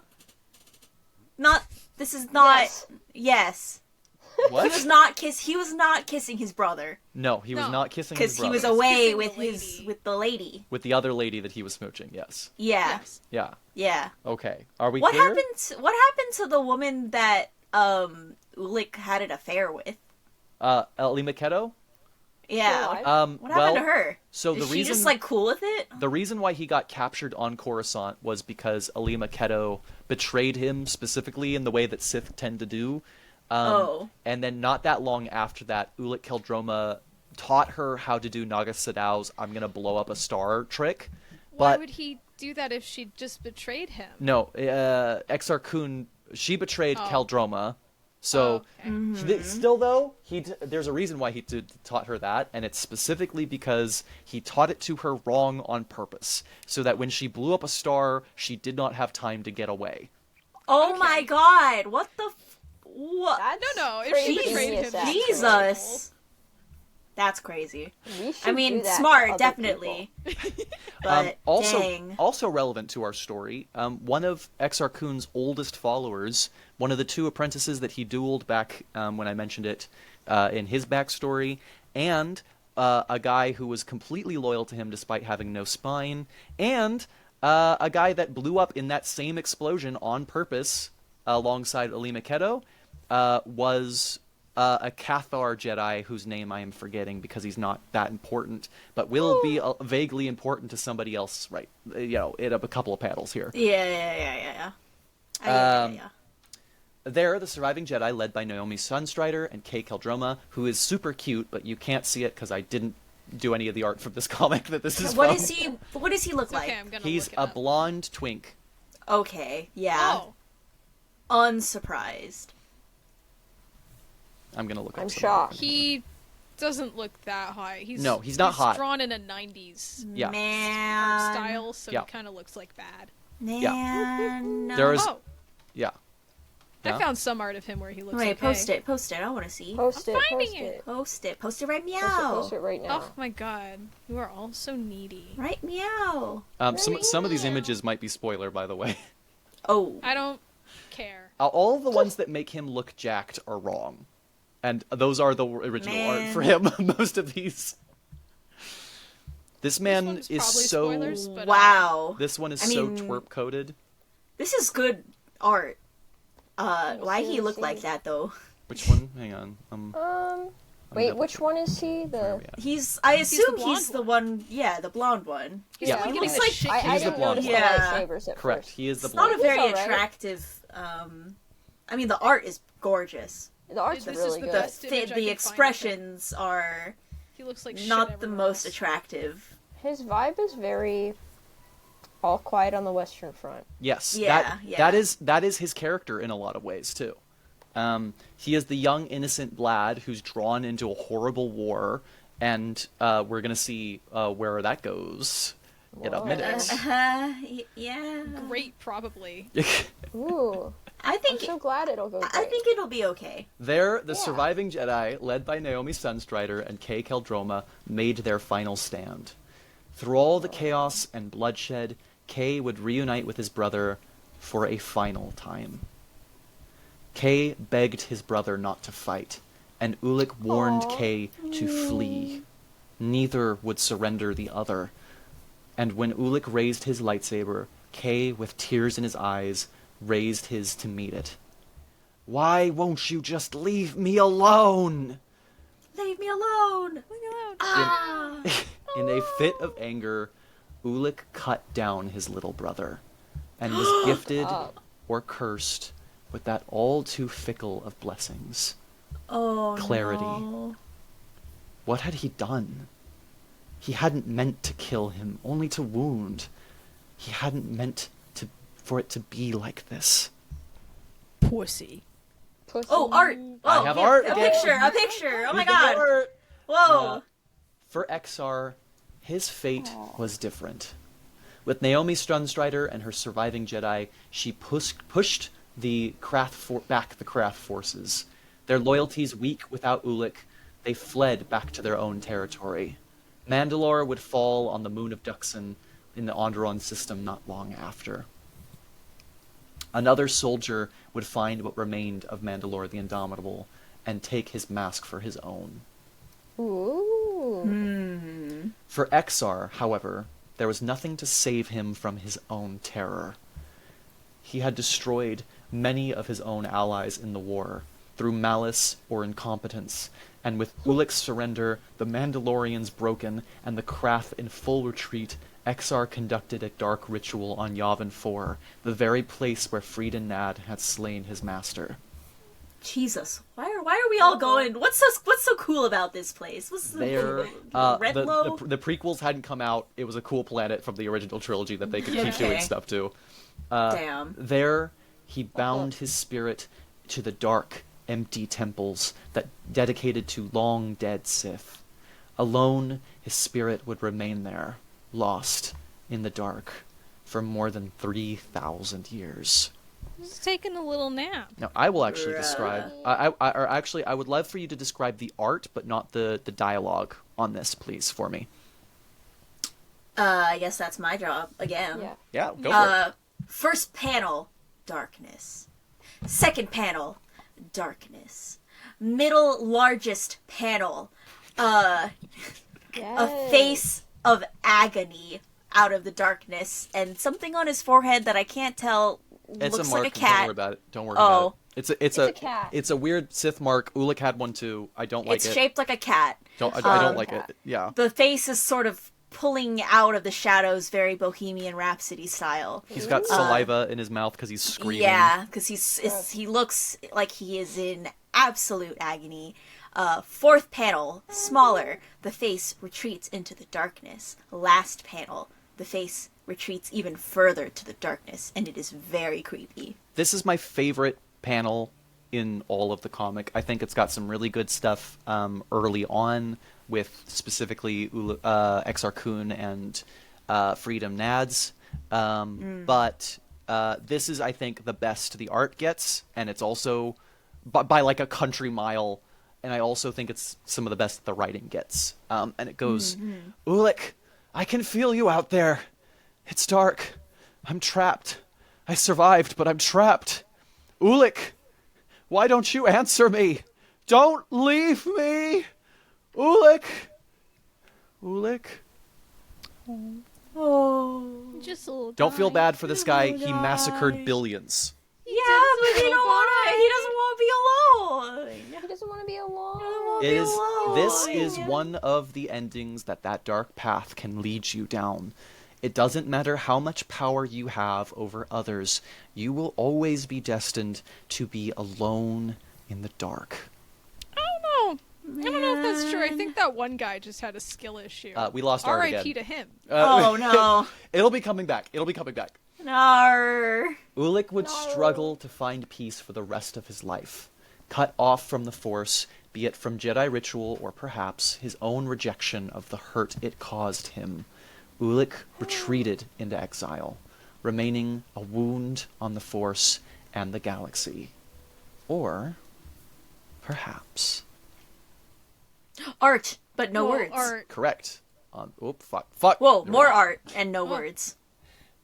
And we're gonna pause for just 1 second while I actually pull it up on my iPad because it'll be easier to read. Yuppie! Damn.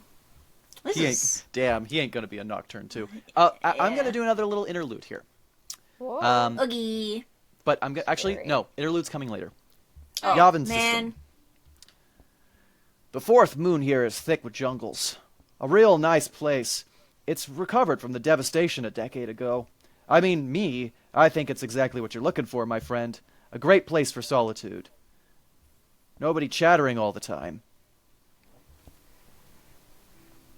What does the panel look like? Don't worry about it. What are the pages? We'll go over that in a second. You don't talk much, do you? Once I take us in for a landing, you'll see what I mean. I'm anxious to finish this assignment so I can head off this Exis station. Did I tell you? Naomi Sunrider called a great Jedi convocation, and I want to be able to say I was there. I just love watching the Jedi, don't you? Everything happens here. Great events happened here on Yavin 4. You get a real sense of the history.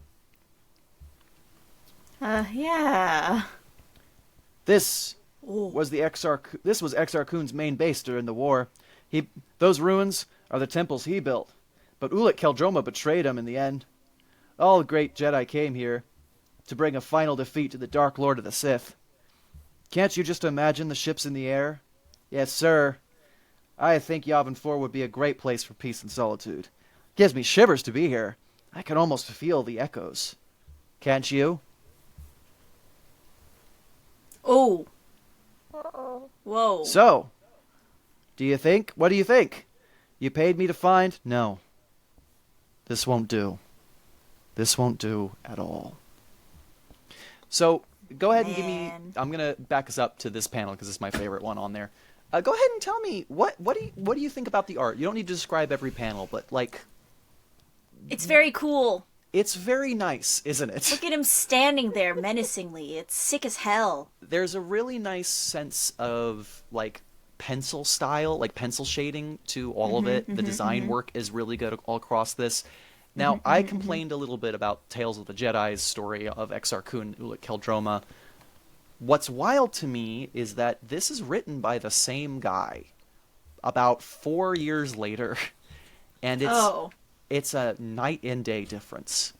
I think this is the story for me where Star Wars started to mature, because the guy who wrote the last one, Chris something, sorry, Chris. Yeah. The guy who wrote the last Tales of the Jedi story wrote it to be a pretty basic, this guy, these two guys fall evil, and then one of them ends up regretting their thing, and Falling in they love, do yeah. evil, and the Jedi stop them. It's not a bad story, but it's very Star Wars as a concept without exploration of what that effect has on people. The rest of this arc is actually, the rest of this episode is going to be about one specific comic, which is Tales of the Jedi Redemption. It was not intended to be a part of this lecture. I came across it, remembering it while I was writing the other sections, and I kept reading it, and for the first time ever, I felt a need to share it. It is one of my favorite explorations of grief and redemption in Star Wars that I have ever had, with the exception of maybe KOTOR 2, which we will be getting to. Whoa. The man that you guys are seeing here is Ulic-Qel, 10 years after the Sith War. Cut off from the Force, he is wandering the galaxy for some place to find what he was seeking as a Sith as well, to be left alone. The stories So real for that. of his life have been aggrandized into these great epics, but for him, all he can see are ghosts. Oof. Oofy doopsy. When He's does just your like Taylor Swift. when does your Yellow? when does your relax? When does your story Yellow. end? What say do you have over the places it takes you? I told you once the dark side takes you to one of two places. That was not a lie. But that road does not end with its destination. The journey remains, and life unfolds where it has always been. Even if out of sight. For 10 years, Ulic-Qel lived in exile, hiding from what he was and what he'd done. Stripped of the Force, he had nothing but emptiness inside him.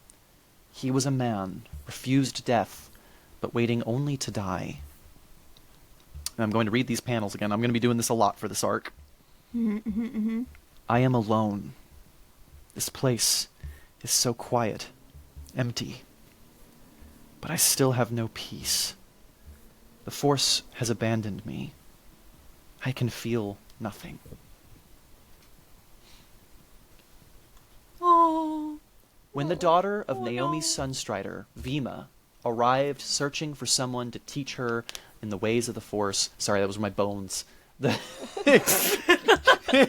Sorry for my bones. Sorry for my bones. Yeah, we did hear that very loud and clear. When the daughter of Naomi's Sunstrider, Vima, arrived searching for someone to teach her in the ways of the Force, she found her way to Ulic.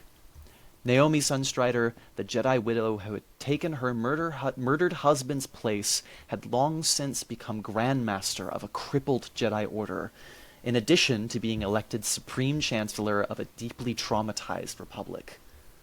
Vima felt more and more, the older she got, that her mother cared more about the Republic than she did her daughter. Each year would pass with a promise of Jedi training, and each year that promise would go unfulfilled. Hearing the stories about Ulic-Qel and wanting to rebel, the young Vima trekked Ulic to Rentvar, where the former Jedi hid. He refused to teach her, of course. Fate often has other plans for us, however.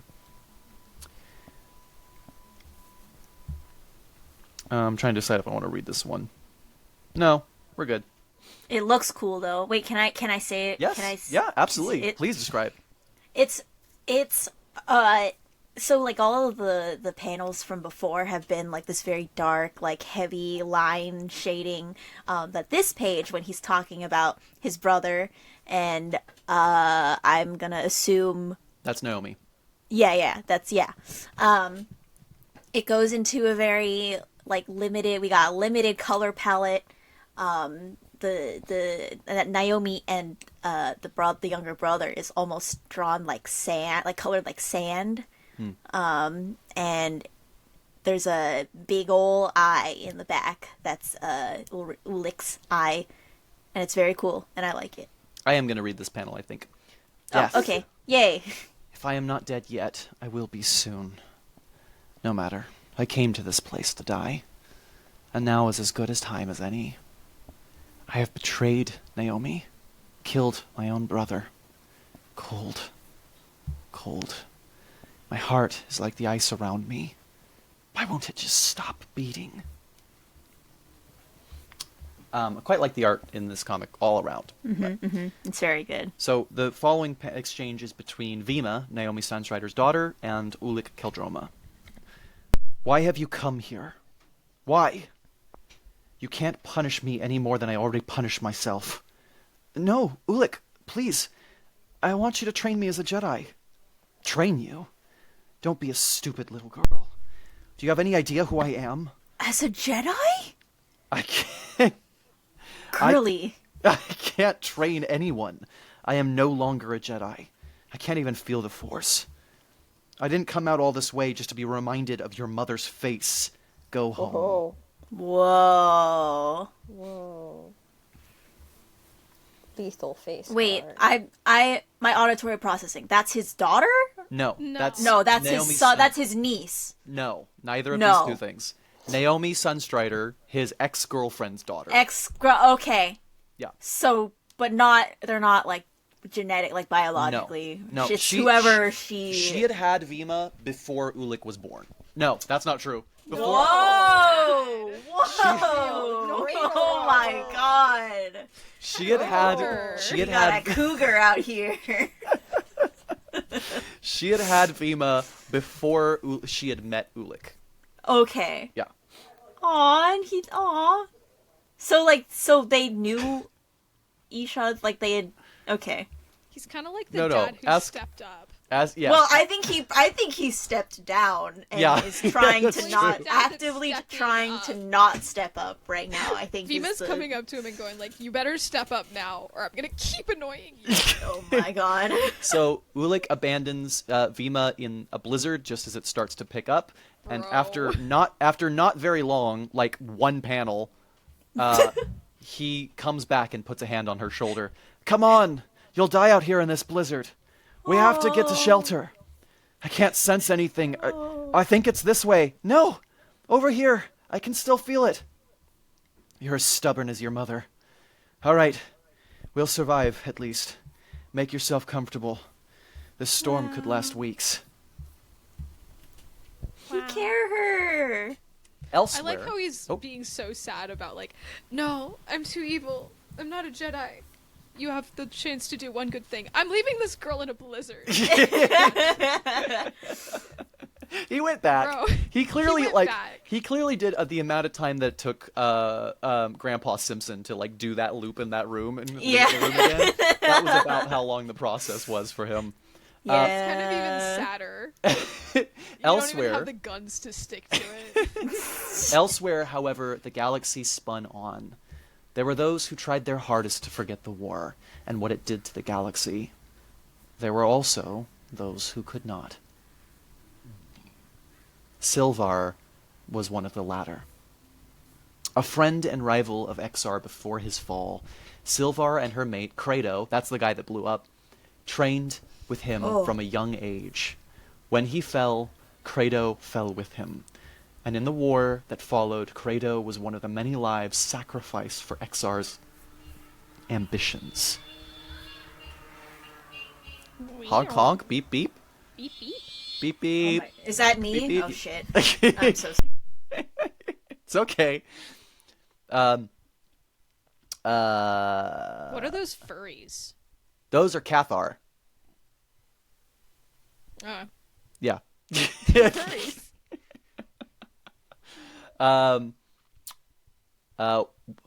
Credo was one of the many lives sacrificed for Exar's ambitions. The war was over, and yet Silvar still felt the wounds of betrayal, the wound of loss. When does your story end? With the end of your own life? Or does the pain that carries beyond, or does that pain carry beyond you by those that you touched? Do you have say in how you're remembered or how your story is told? The following exchange is between Silvar and another Jedi who has come to visit her on her homeworld. Shouldn't they wait until your story is finished before they carve your epic into the tree? Tut, you know how this rage burns inside me. I must go on a blood hunt. It is a ritual among my people, a cleansing. I think it will save me. Will you go with me? I would be honored. The two Jedi leave on a blood hunt and kill many great beasts. This was not a trophy for your hunt. You didn't get rid of your anger, Silvar. You gave in to it. You're walking a path of... Pink? Relax. You're walking a path Man. of anger. And you know where it will lead. You have to work this out yourself, Silvar. Remember Ulic. Very sick, the image of her holding the lightsaber with the blood dripping, literally dripping from her hands. The artwork is so good in this. It's gonna Question. be Yes. me when I fall to Two- the dark side. Two questions. Yes. And they are both kind of the same. Yeah. Ulic yellow lightsaber? Ulic green, I think. It looked yellow in the picture. Which picture? The one. Oh, yes. The one that he's got now in this time is drawn as yellow. Yes. So what does that mean? Don't worry about it. Oh my. Look. God! Look. 90s Star Wars, all right? 90s and up to the early 2000s when they started doing the prequels and George Lucas decided what the lightsabers meant, were very much a matter of artistic liberty. And oftentimes people would be drawn with lightsabers that made no sense or would change all the time. So what does yellow normally mean? Yellow Does is it? what the They robots don't. have. Here's the thing. Okay, hang on.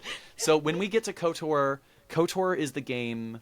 Well, the Star Wars RPG, like tabletop RPG, is the one that even suggested the idea that the lightsaber colors mean anything, and I don't like it.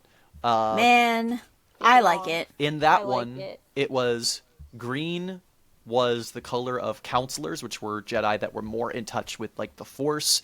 The blue ones were for Jedi. I know, I don't like it. The blue ones were for Jedi who were more in touch with like the martial and physical aspect of being a Jedi, and yellow was for ones that walked a balance and or were stealthy or some shit. I don't like it. I think that whatever color that you have matters only to what's inside your heart and what your aesthetics are. All right?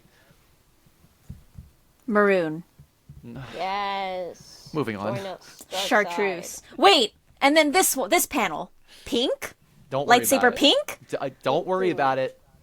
Well, what does Don't worry. pink mean? Pink doesn't mean... They don't mean anything! How many shrimps do you have to eat before you make your saber turn? Eat two, and you'll go Sith. Shrimp are pretty rich. Yeah. Forgiveness is a Thanks, hard Dix. thing. Forgiveness is a hard thing to find. It is harder still when the That sounded like you were saying that to me. This is a hard thing to find, especially if you keep interrupting. Especially if you keep hammering on about the lightsaber and the Sith species, two things I have explicitly said I'm not talking about. Forgiveness is a hard thing to find. It is harder still when the sun has set on all you've dreamed, all you promised to be. In dark times, it's easy to get lost in the hatred. Hatred that can be used as a weapon to steal the present against the evils of the galaxy. But there is anger, and there is anger misplaced.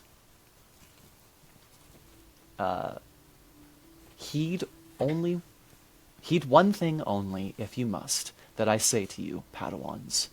The most dangerous ignorance you could have is an ignorance of self. Many convince themselves of falsities of all variety rather than confront that which disturbs them about themselves. Do not fear yourself. Know yourself, and find peace with all that you are. I'm gonna find peace with being from the dark side. From the baby. dark side, yeah. Yeah. I know myself, and I am Yellow. full of Force lightning, and I accept that, and I'm very happy with it, actually. As a young, Yellow lightsaber, green lightsaber. as a young Whoa. As a young Vima began her training, so too did Ulic-Qel come to live again. Oh. Memory had been all too painful these last hard years, but in this child Ulic found stirring in things he had not bothered to remember, things buried beneath the pain. Spar with me, Ulic. Teach me how to fight with a lightsaber. I can still feel the blade, though I can't feel the Force. Have care, and never let your attention falter. The lightsaber is a dangerous weapon. Yes, I remember these days. Ulic, you're just making excuses. You don't understand. I'm like an artist who's been blinded. I can no longer see the paint. Then become a sculptor with your talent. Feel your way if you can no longer see. So true. It's all so easy for you, isn't it? All right. We'll try sculpture then. Wow. As Ulic began Nima's training... Can you hear my dog? Yes. Yeah. Hi, Harley. Hi, Harley. As Ulic began Nima's training, Silvar searched for Ulic. One final hunt to free her from her pain, to cool her blood. Seeking out Naomi Sunstrider, she finally learned where... Learned? She finally learned yeah. where Ulic was. This man, this monster, the very last of the Sith, had walked away from punishment, from judgment, from justice, for all he had done, simply because he was lucky enough to face a woman who once loved him. Sylvar would not make that mistake. She would ensure that Ulic-Qel would face all that he had done, that his story would end, as it should, with his victims avenged. And this is a conversation between Naomi Sunstrider and Sylvar.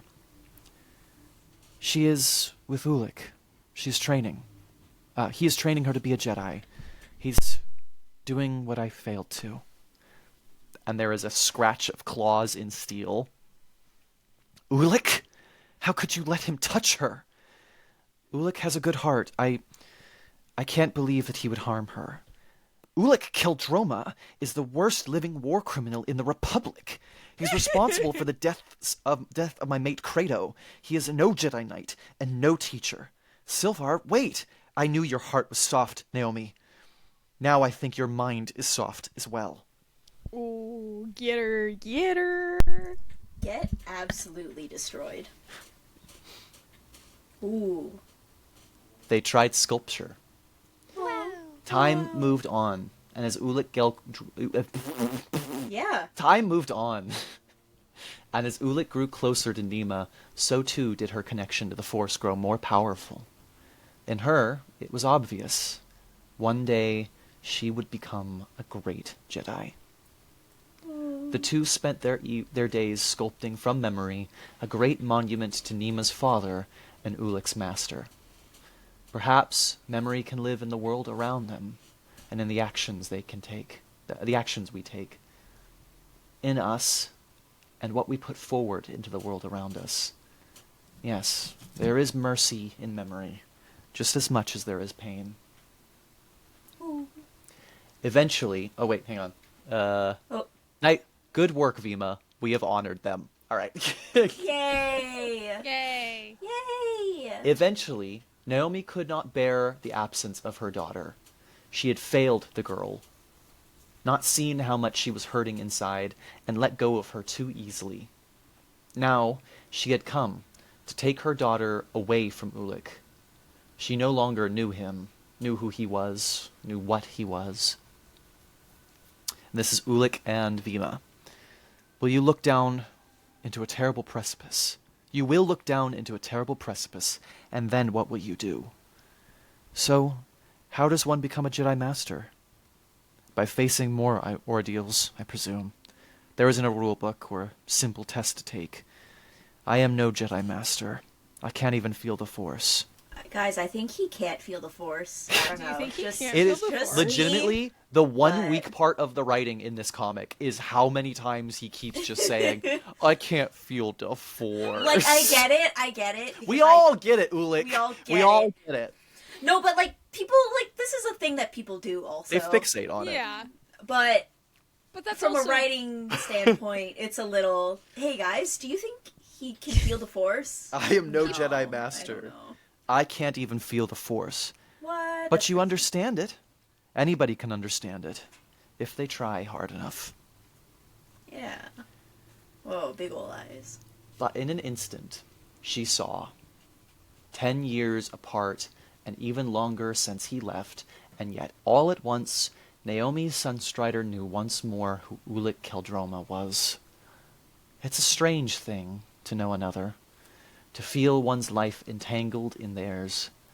Scars fade with time, wounds heal, and even cherished memories can dull with distance.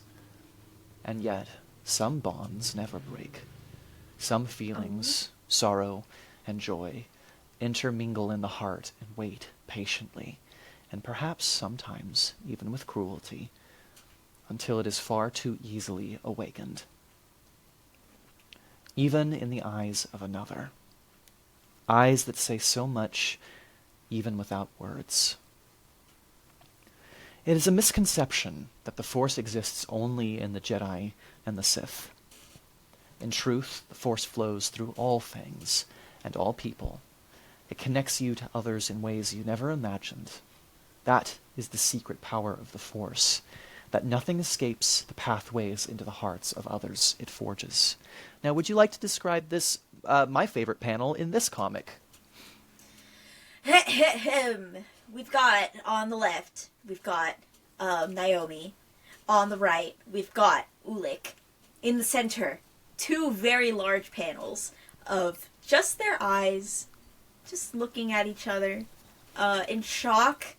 I assume all of the previous emotions and aforementioned sentiments It's nuts. flowing through them in the Force. It's nuts how much those two drawings of those two eyes say for a panel with no dialogue.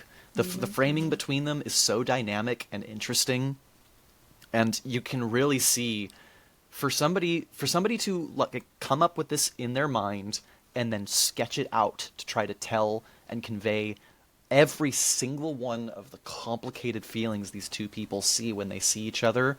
It's fucking incredible. I love this panel. It's one of my favorites. It's very good. It's very, very good. Green. Ulic taught me so much, Oh, this is Vima, Ulic, and Naomi. Ulic's taught me so much, Mother. I understand the Force now. He's not at all the kind of man you told me he was, and you know it. I didn't ask her to come here, Naomi. I taught her what I could. She is your daughter, not mine. If you're ready to teach her yourself, she's welcome to go. You can complete her training. I guess this is one of those precipice situations you warned me about, right, Ulic? Well, then I'll have to find another solution. Mother, Ulic didn't want to teach me, but he saved me. I could have died in a blizzard, but he saved me. I know you have the potential to be a great Jedi. Oh, you know you have potential to be a great Jedi, and Ulic has brought it out in me. Let me show you what we've done, what I've learned. Give me a chance, please. Yes, Vima. It's what I always should have done. I'll give you a chance. Wow. This is Naomi and Vima looking out over the great sculptures of Naomi's husband and Ulic's master. Wow. You and Ulic did this? Yeah, but it's starting to melt already. I tried to make the face look like my father's. Oh, here's the hologram I borrowed from your office. Naomi starts crying. Ander. And the sculptures, which are starting to melt, it looks like that Ander, her husband, and and Vima's father, is crying. Man. Pink. Pink. Yellow? Pink and yellow? Oh, well. Whoa. Easter Laffy colored Taffy. Eventually, lightsabers. Sylvar finds and confronts Ulic-Qel. Oh. Ulic-Qel, I have searched for you across the galaxy. She ignites her lightsaber. Even in a place as cold as this, your festering presence is like a beacon to me. Your running and hiding is finished now. Justice is mine. Justice? What is justice? You must die, Ulic. Don't blame me for his choices. You shaped him as much as I did. None of us is innocent. I've had to overcome my own guilt. Can you overcome yours? And the final panel is her looking fucking pissed. Gee, that's sick as hell. Very cool panel. Ooh. Whoa. You have to do more than just block my blows, Ulic. They engage in a lightsaber duel. It's you or me. You'll have to kill me if you mean to live this day out. Why, Sylvar? Can't you just move on? Why can't you just move on? Bro, Bro. she's sad. Bro, can't you just fucking get Wait. better? Can we go back? Go back? Yes, Go back yes. on panel? I think it's very neat how they used the lightsabers as ways to divide the panels. It is Yes. very cool. Yes, it's super cool. Super cool. I feel nauseous just looking at it, as if, even though it is a static image. Parentheses good. Yeah, it's nauseous, parentheses good, and parentheses. Close parentheses. Your mate made his own decisions, Sylvar, and he paid for his actions. Sylvar pushes Ulic in the duel to the edge of a cliff. There's nowhere else for him to run. A precipice! A precipice, even. Oh my god! You're not the only one who lost something in that war. The pilot guy, who also flew Silvar here and gave that little monologue in the beginning, has been trying to warn people that he's pretty sure he found Ulic-Qel literally the entire Snitch. comic, and nobody but Bruh. Silvar has cared.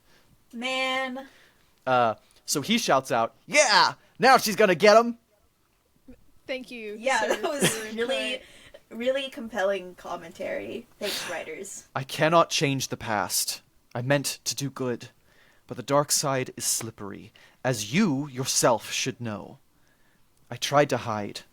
I tried to die. And finally, I tried to atone. You are not my judge, Silvar. You are simply a pawn of your own emotions. He deactivates his lightsaber and closes his eyes. I will not fight you. Ooh. Pink. Silvar readies their lightsaber and swings it. Damn you, Ulic! The lightsaber stops just next to Ulic's neck. Damn you! After all this time of hating, of all the people to free me from my anger, it was you. She turns off her lightsaber and starts crying.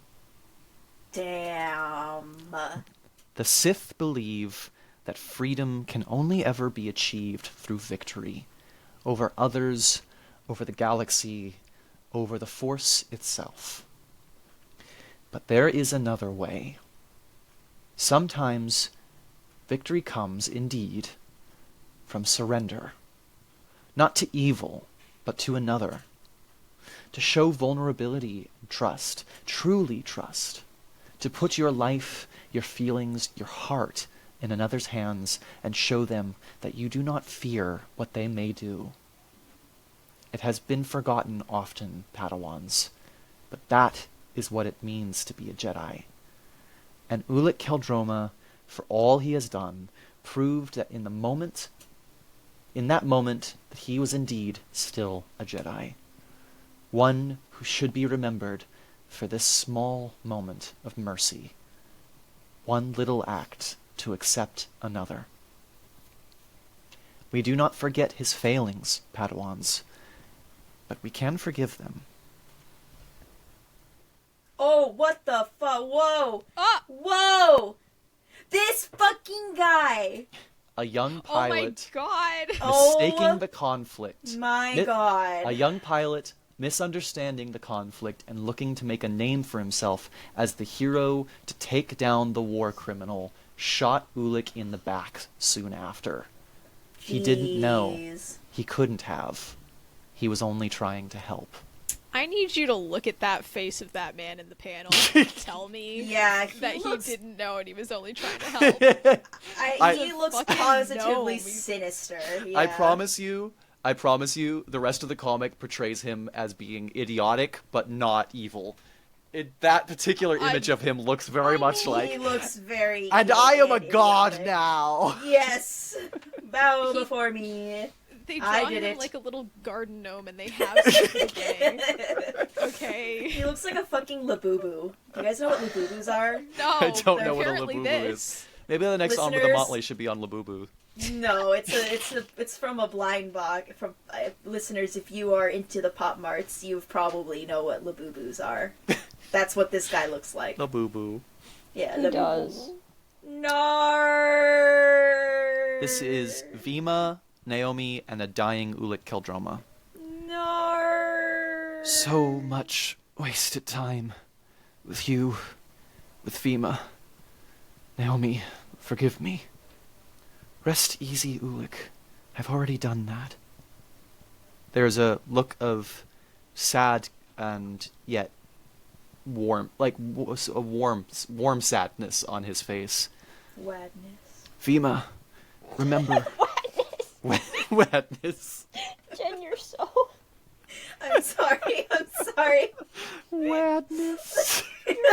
I'm feeling really wad about this, you guys. I'm feeling really wad about this. Vima, remember possibilities. And take this, Jedi. He hands her the necklace that he's been wearing the whole time. I believe it was his master's. I don't know or care that much. And then he dies. No. Vima holds the necklace and is sobbing, says, Jedi? And then What? something incredible happens. He was ghost. Ulic-Qel vanishes, leaving only his robes behind. Naked.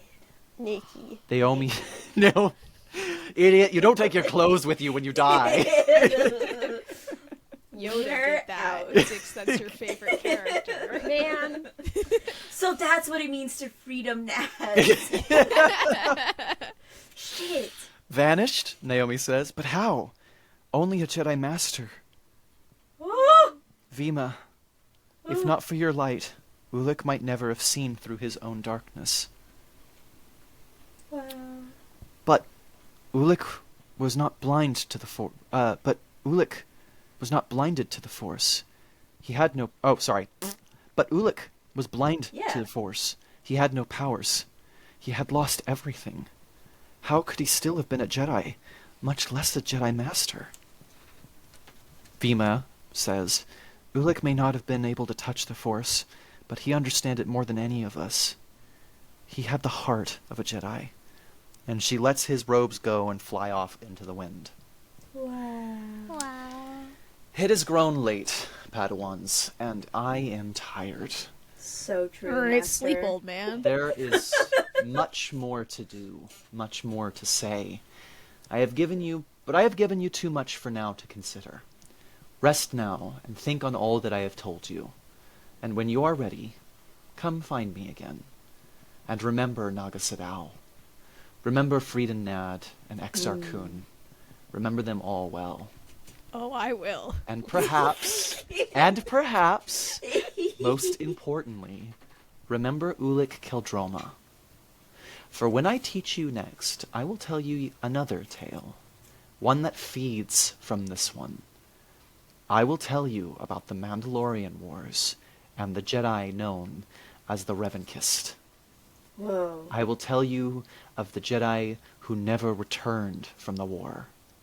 And I will tell you about the most powerful force in all the galaxy. Choice. And Not with love. that, we bring this episode to a close. I hope you guys enjoyed On with the Motley. We're back, baby! We're back, baby! So back. We're so Sure. back. Yeah. Share with me your thoughts. What do you guys think about part 1? This is our Knights of the Old Republic prelude. Do you guys feel like you're a little bit better connected to Star Wars now? I think I know more about how the Jedi suck and the Sith rule. Yeah. KOTOR, Dix, KOTOR 2 is going to be your favorite. I will say, in a really weird way, the Knights of the Old Republic franchise started largely from a perspective of trying to just tell a different cool Star Wars story in a different cool Star Wars era. And in that, I would say that for the most part, it's not very critical of the concepts in Star Wars.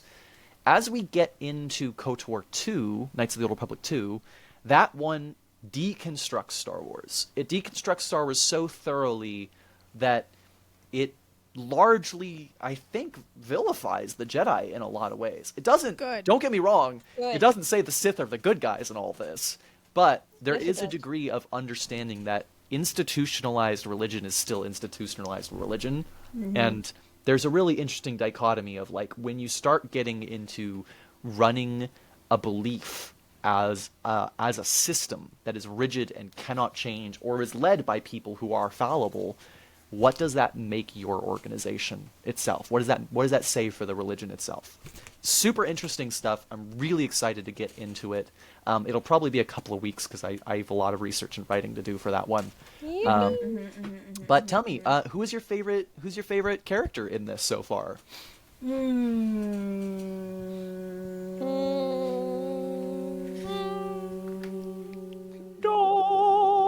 I liked the Nads guy.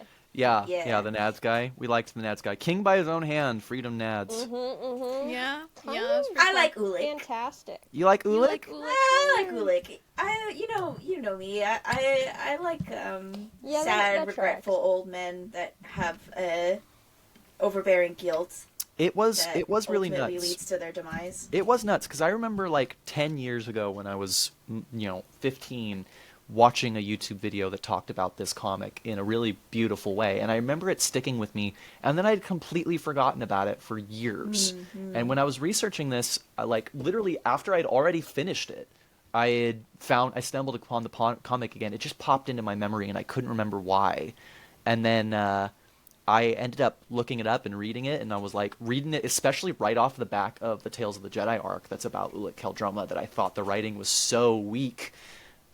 Seeing the same artist or the same writer on both of those two works, and seeing his just maturity of storytelling change between the two different things, it was like, and just like what 3 or 4 years difference, I was like, oh, yeah, you never stop growing as an artist, do you?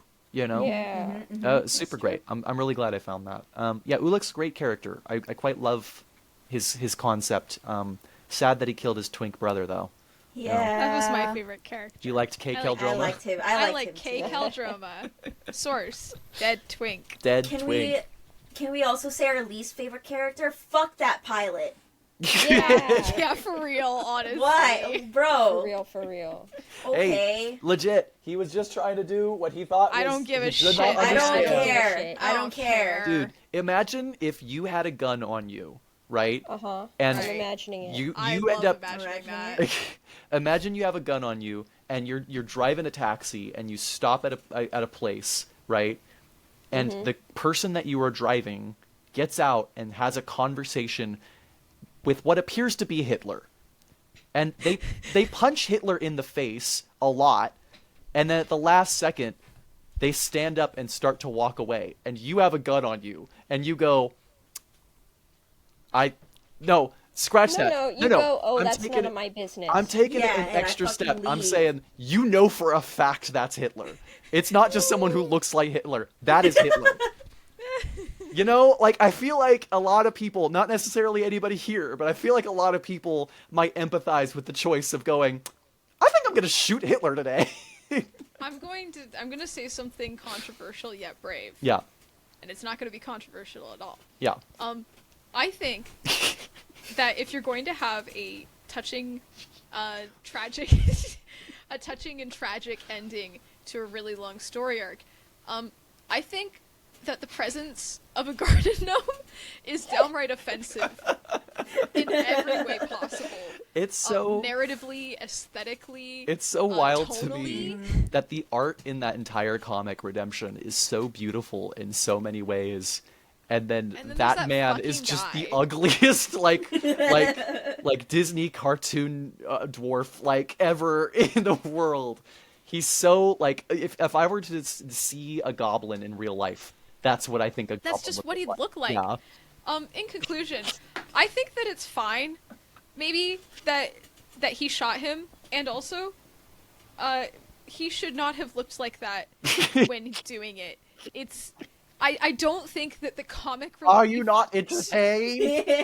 I don't think that the comic relief clown character should get the kill shot on our main character. I think That's it's so deranged. important there is that it's something the comic. there. Yeah, Yeah. I think I it's don't so think there's I important. hate anything it, but I there. think there's something there about it. We're I don't gonna- think so. We're I actually. think there's nothing there, and it's bad. I'm Yeah. really Yeah. excited Yeah. because when we get into the Mandalorian Wars specifically, but KOTOR 1 and KOTOR 2 Another as well. gnome kills Mandalore. How many? This is why Liam hates gnomes. I think that there's a really interesting. I think again, just like I told you to pocket that idea from earlier that I forgot what it was. You Take told me to stuff my feelings take away. this concept and like pocket it Jedi. as well, because we are going to be reflecting on a lot of these things throughout the next 2 episodes as well. Jedi telling me to take my anger and stuff it away. Interesting. yep, Interesting. Interesting. Anyway, this has been a little bit shorter of an episode. Did anybody have any final thoughts they want to hit up? I think Join the Sith. Join the Sith. I think Join Hey the everybody, Sith. join the Sith. And also, Yeah. Microsoft Edge browser, please sponsor us. I think I'm using you right now. I think Jen is checked out because I see them on their camera. They're playing with a multitude of Piplup.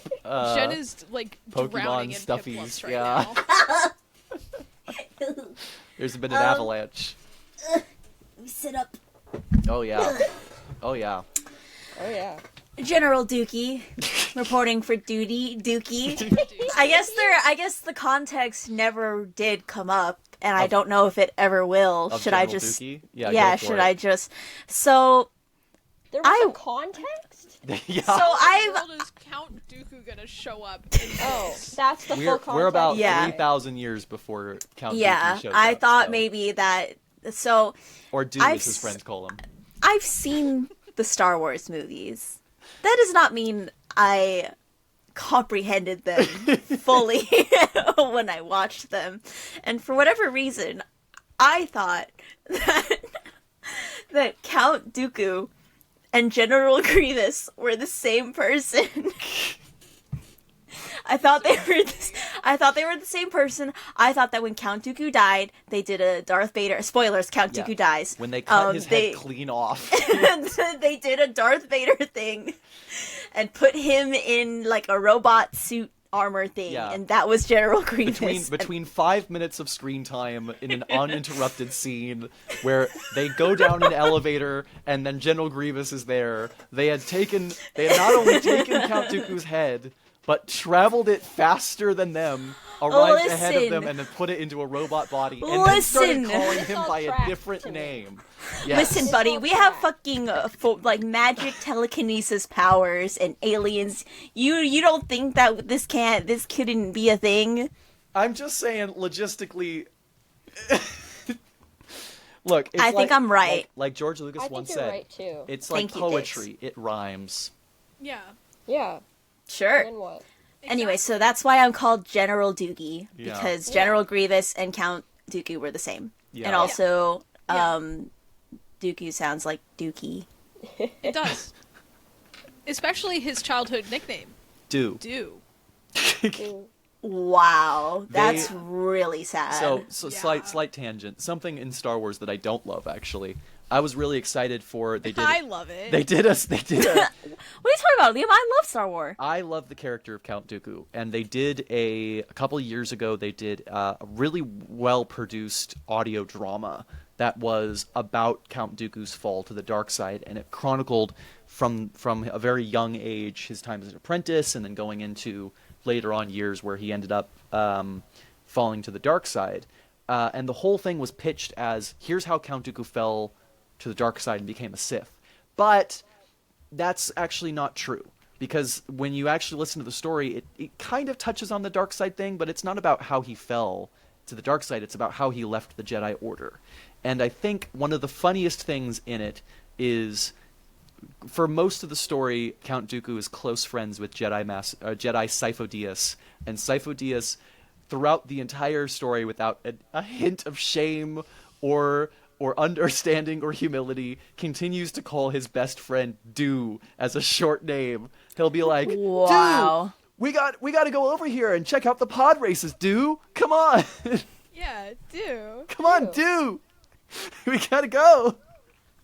And he does. And he does. And he This does. is really sad. Yeah.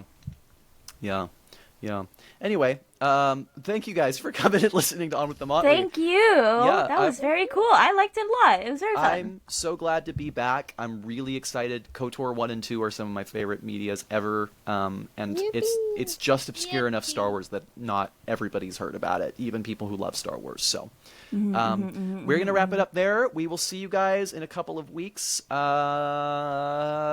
back, baby! Yippee! Yuppie! Thanks for listening, fellas. On the we have